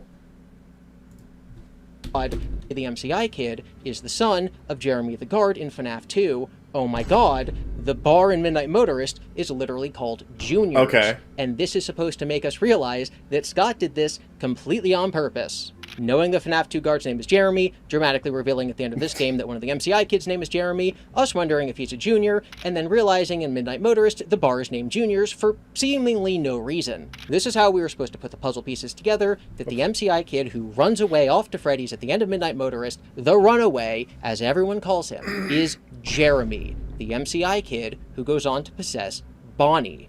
And this also answers the last 2 gotchas that people have for this interpretation of Midnight Motorist. Why is the minigame so intricate if it's just about the random father of an MCI kid? It's not. Orange Guy is not the random father of an MCI kid. Orange Guy is Jeremy Fitzgerald, the protagonist of FNaF 2. Since we now know... And that's what the 87 is for, okay. That's... okay, I will say, I don't agree, but... I do think that's a pretty interesting connection. That Mike Schmidt from FNaF 1, the guard in Fazbear's Fright in FNaF 3, the Foxy Bro in FNaF 4, the protagonist of FNaF 5 Sister Location, and the person you play as in FNaF 6 are all Michael Afton. It leaves FNaF 2 as a strange outlier where the protagonist is no one important. So this game where Scott is wrapping up all the loose ends of his story tells us the backstory behind Jeremy Fitzgerald, an otherwise meaningless character to the overall story. Jeremy Fitzgerald was a drunk, abusive father of one of the MCI kids, whose son was lured off to Freddy's by William Afton in 1985. Just like Mike goes on to be a guard at Freddy's because he wants to find out what happened to his younger brother, Jeremy Fitzgerald goes and applies to become a guard at Freddy's 2 years after the MCI. His son dies, it shuts down the restaurant opens again 2 years later, he knocks on the door and says, give me a job. Is this because he wants to discover what happened to his son? Is this because karmically he wants to make it up to him? We aren't sure. But it is the motivation that people have questioned for, 11 years now, as to why Jeremy would come back every night, even after the animatronics started trying to kill him. We excuse this with Michael Afton, or Mike Schmidt, because he knows what's actually going on, and he's there to help his brother. But why would Jeremy come back? Because he's there to find what happened to his son. And the culmination of all of this is, of course, that the end of the story for the drunk abusive a-hole who is Orange Guy in Midnight Motorist is to become the victim of the bite of 87. The reason the song in Midnight Motorist is 187 beats per minute is not because the game takes place in 1987, it's because we're playing as the victim of the bite of 87. William Afton kills Charlie Emily in 1983. Later, he begins planning the MCI. He lures 2 kids from outside the restaurant to Freddy's. These disappearances are only tied to Freddy's for various undisclosed reasons. The second of these kidnappings he did in the trunk of the same car that he killed Charlie in. Feeling like the police were closing in and wanting to ditch the evidence, he sells it to someone he knows. Thematically, this ties the abusiveness of Jeremy to the abusiveness of William because they're driving the same car. Jeremy Fitzgerald. He hits the limit at a local bar, gets kicked out because he's drunk, decides to drive real fast down the highway, and then comes back a little after midnight. It's raining and he passes the spot in the woods that has freshly overturned dirt. That's because this is where William Afton hides his cloth suit. For in-universe reasons, this is because he's hiding evidence. For out-of-universe reasons, it's because Scott had to come up with a good idea real fast for why we've never seen the suit before. It's buried underground to tie it to the idea of rabbits, as Scott depicts in Fruity Maze. If you go back to the bar, you get kicked out again. We know it's a bar because it's not a Freddy's location and because it's open after midnight and because there's a bouncer outside. We go home, in which we find out that we're abusive to our child and we're probably drunk based on the way that we're yelling, go around back, see the cloth Bonnie suit footprints in the ground, see that our son has broken out of the window, gone to that place again, his favorite place, Freddy Fazbear's Pizzeria. The father thinks that that's where he is, the kid never comes back, so when he files the police report, he's able to tell them, I think he went to Freddy's, tying this disappearance to Freddy's, so that when they eventually do catch William after June 26th, when he lures Susie to the back, they can now finally say that these disappearances that were only tied to Freddy's likely actually happened at Freddy's and have the same culprit, William Afton. After the disappearance of his child, Jeremy Fitzgerald turns over a new leaf probably, decides to go work at Freddy's the moment it reopens. We see in FNaF 2 that William's security badge is orange, which is almost the exact same hex code as Orange Guy in Midnight Motorist. The reason Scott made him orange is to tie him to the security guards in FNaF 2. He's the same color of the badge we know he will one day wear as we're playing him in FNaF 2. Well, I think that's it. You should be golden. Scott used this as an excuse to tell us the backstory of the only protagonist in the entire franchise who isn't Michael Afton. He partially redeems himself by braving the dangers in FNaF 2, but still gets his karmic comeuppance when he becomes the victim of the bite of 87, who is no longer just a poor soul, an employee who is a victim of Fazbear, but is now actually someone who totally deserved it because Orange Guy sucks. And because no one figured this out, Scott made it incredibly clear in Ultimate Custom Night when he had Toy Chica tell us the way that William lured all of the kids, and one of— It'd be funny if in that case Withered Bonnie was the one that did the bite of 87, but unfortunately that can't be the case. them is identical to Midnight Motorist. I told him to come over later. That should be enough. And if he doesn't show up, I'll just go to his house. And if he doesn't open the door, I'll just find a window. Scott then clarified in the very next game, Help Wanted, that William did do some of his killings in his cloth suit, because at the end of that game, we see a recreation, a representation, I don't know, of one of the MCI kids dying, and William's doing it in his glitch trap suit, in his cloth Bonnie suit. Every single piece of the puzzle comes together. I don't think that necessarily means he literally killed Jeremy, or killed Gabriel in that suit, but I get that. I get that, like, idea, sure. In a satisfying way, if everything I just laid out is the canonical interpretation of this minigame. Every single question, all 9 questions, have answers if these are those answers. And they fit together flawlessly, like a puzzle. It works in-universe, it makes sense out-of-universe, as something that Scott Cawthon would do. And ultimately, the reason I think this is the most likely interpretation is because it shows an escalation of events, from William's first kill with Charlie, to a representation of his next 3 kills where he lured people to the restaurant, to his final 2 kills where he lured them inside of his suit, unlocking the ending where we see the gravestones of all of these children. It is a self-contained story told in 3 minigames to unlock the secret ending of what Scott Cawthon at the time thought was wrapping up his original story. And that is Midnight Motorist. Now, one of my friends, Fazbear Entertainment, is working on a Midnight Motorist video. I don't know if he's going to come to a conclusion at the end of it, but one of the things he's doing is talking to basically everyone and what their beliefs on Midnight Motorist are. He did a poll. I ran a lot of parts of this theory by him, and he said that he had heard most of these points other places, but never put together this way. He said he had heard the idea that the footprints were scrap trap, that it's not an animatronic suit, and that that's why they're introduced in the same game. He said he heard the idea that the mound is actually overturned dirt, and that down there is the cloth cloth suit, and Only he a little said bit, he'd though. heard the idea that Orange Guy is Jeremy Fitzgerald, Jeremy Sr., and that the runaway... I don't think I've ever seen Gibby look like this before. Jeremy Sr. Mario Gibby.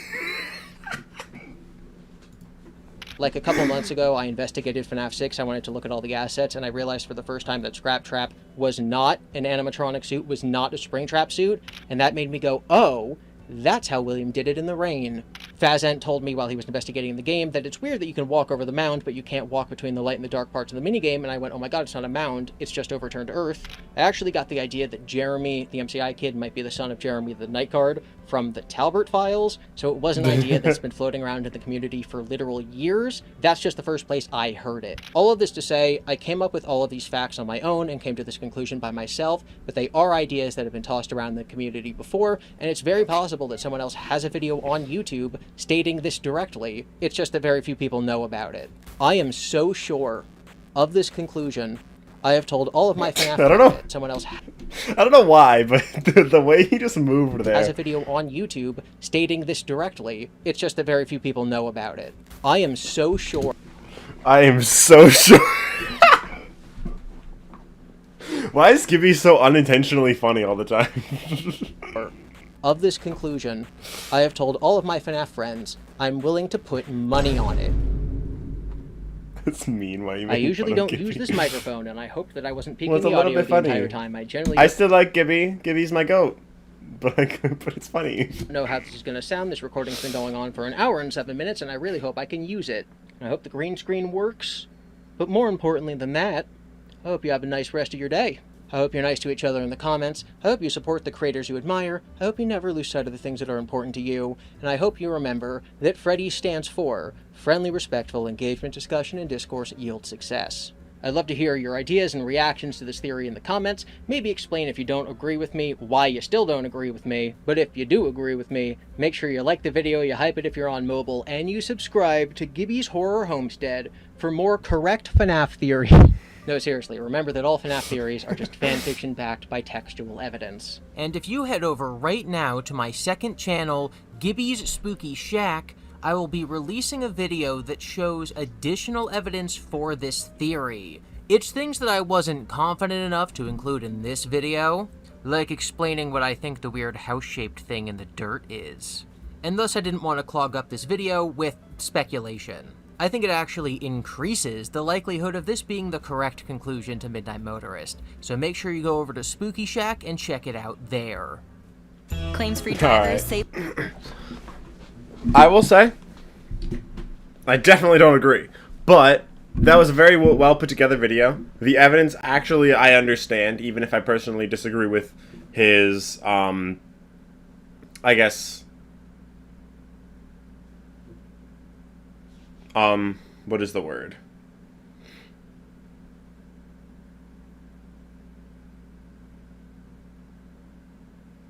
The things he says to combat the evidence that I personally think makes a lot of sense.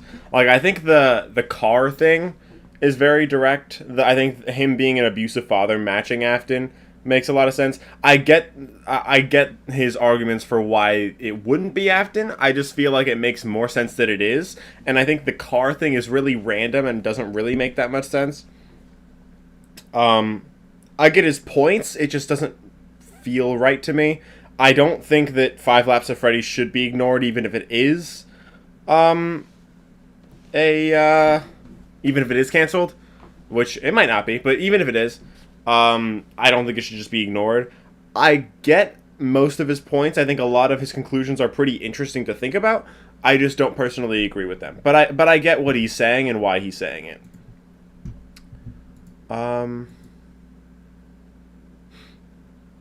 But yeah, I am not going to react to anything else today. I'll probably end the stream pretty soon. But if you guys have anything you want to chat about before I end the stream, you let me know, I suppose.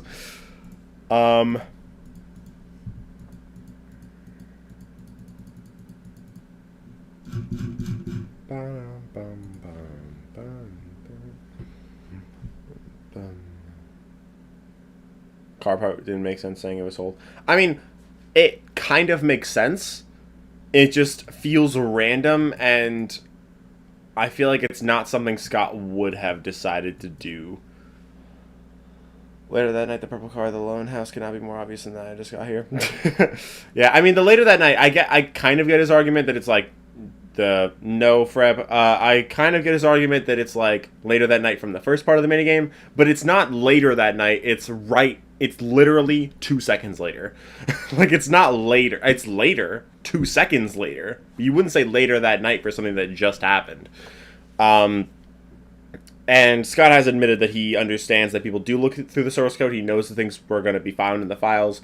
I feel like the fact that he did label it later that night, and he made both minigames have it be raining, I just feel like that's very direct. Like, I get the point, like, oh, if it has to be raining so that we know about the cloth suit, but why does the cloth suit have to exist? It really doesn't.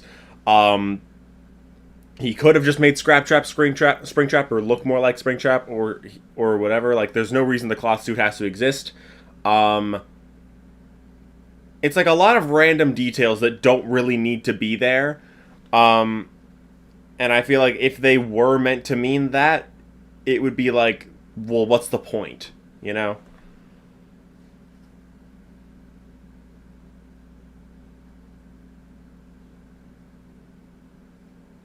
The jammy ideas are pretty cool, though.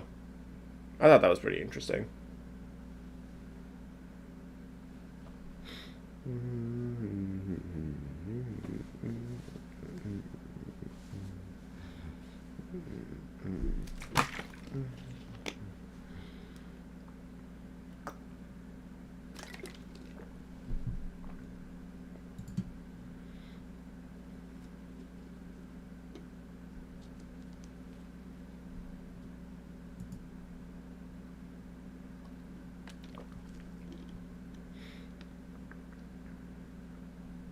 In the car alarm and Fruity Mazes, I think it's meant to show that Afton killed Susie's dog by running it over. Yeah, for sure. I think it's very clear that it's meant to be, oh, her dog got hit by a car. It's probably like her memory of that, and Afton coming up to her and being like, hey, that car alarm meant nothing. Blah, blah, blah, blah, blah. Your dog's alive, it's over here. Like, I think that's definitely meant to be about the car hitting the dog. Business-wise, is it smart to release 2 different videos at the same time on different channels? It depends, I'd say. I'm not super good with algorithm stuff or business, but I would say personally that if you have like the same kind of viewers on both, then probably not, because people can't watch both. They'll probably only watch one. But if they're tied together, like with Gibby's channels, like he has... If you have one video on a theory and then another video on another channel talking about that theory, then, or a stream talking about that theory or something like that, then you could always have it be like, oh yeah, at the end of the video on the bigger channel, you can be like, hey, there's another video out right now on the other channel. That works fine. If you're doing 2 separate videos on 2 separate topics, people will probably only watch one of them, realistically. Maybe they'll watch both, but I feel like it's more likely for them to watch only one of them. If they're completely different channels, like my channels, I have this channel and Mr. Hotshot. This one's mostly a FNaF channel. That one's mostly an everything else channel. Hi, T-Dreads, but will Gibby care? He might. But if you have one... If I release like an Invincible video on my other channel and a FNaF theory on this channel, then I have 2 completely separate kinds of viewers on either channel, so that wouldn't really be... that wouldn't really be a problem. So... It just depends on the situation, I would say. Will Gibby care? Petey Lar...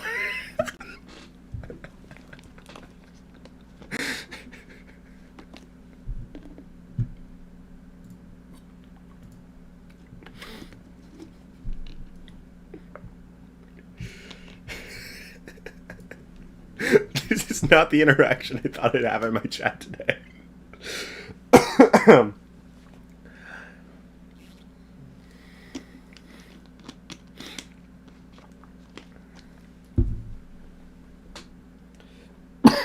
No problem.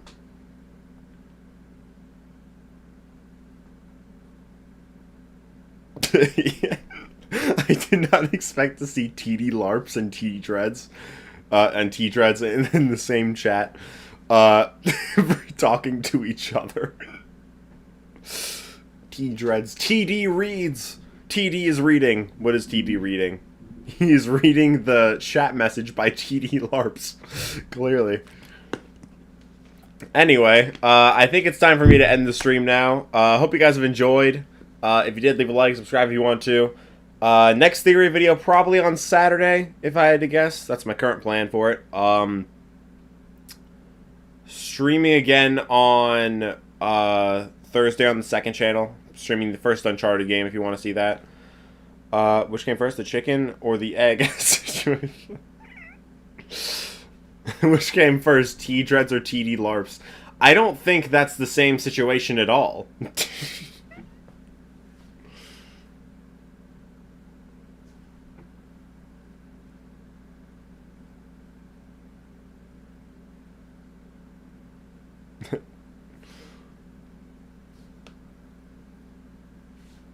Thanks for the stream. Thanks for watching it, I suppose. Anyway, T-Dreads, enjoy your time talking to TD LARPs while the music plays. I'll see you guys in the next video, or stream, or whatever the next thing you see by me is. Blah, blah, blah, blah, blah. See ya.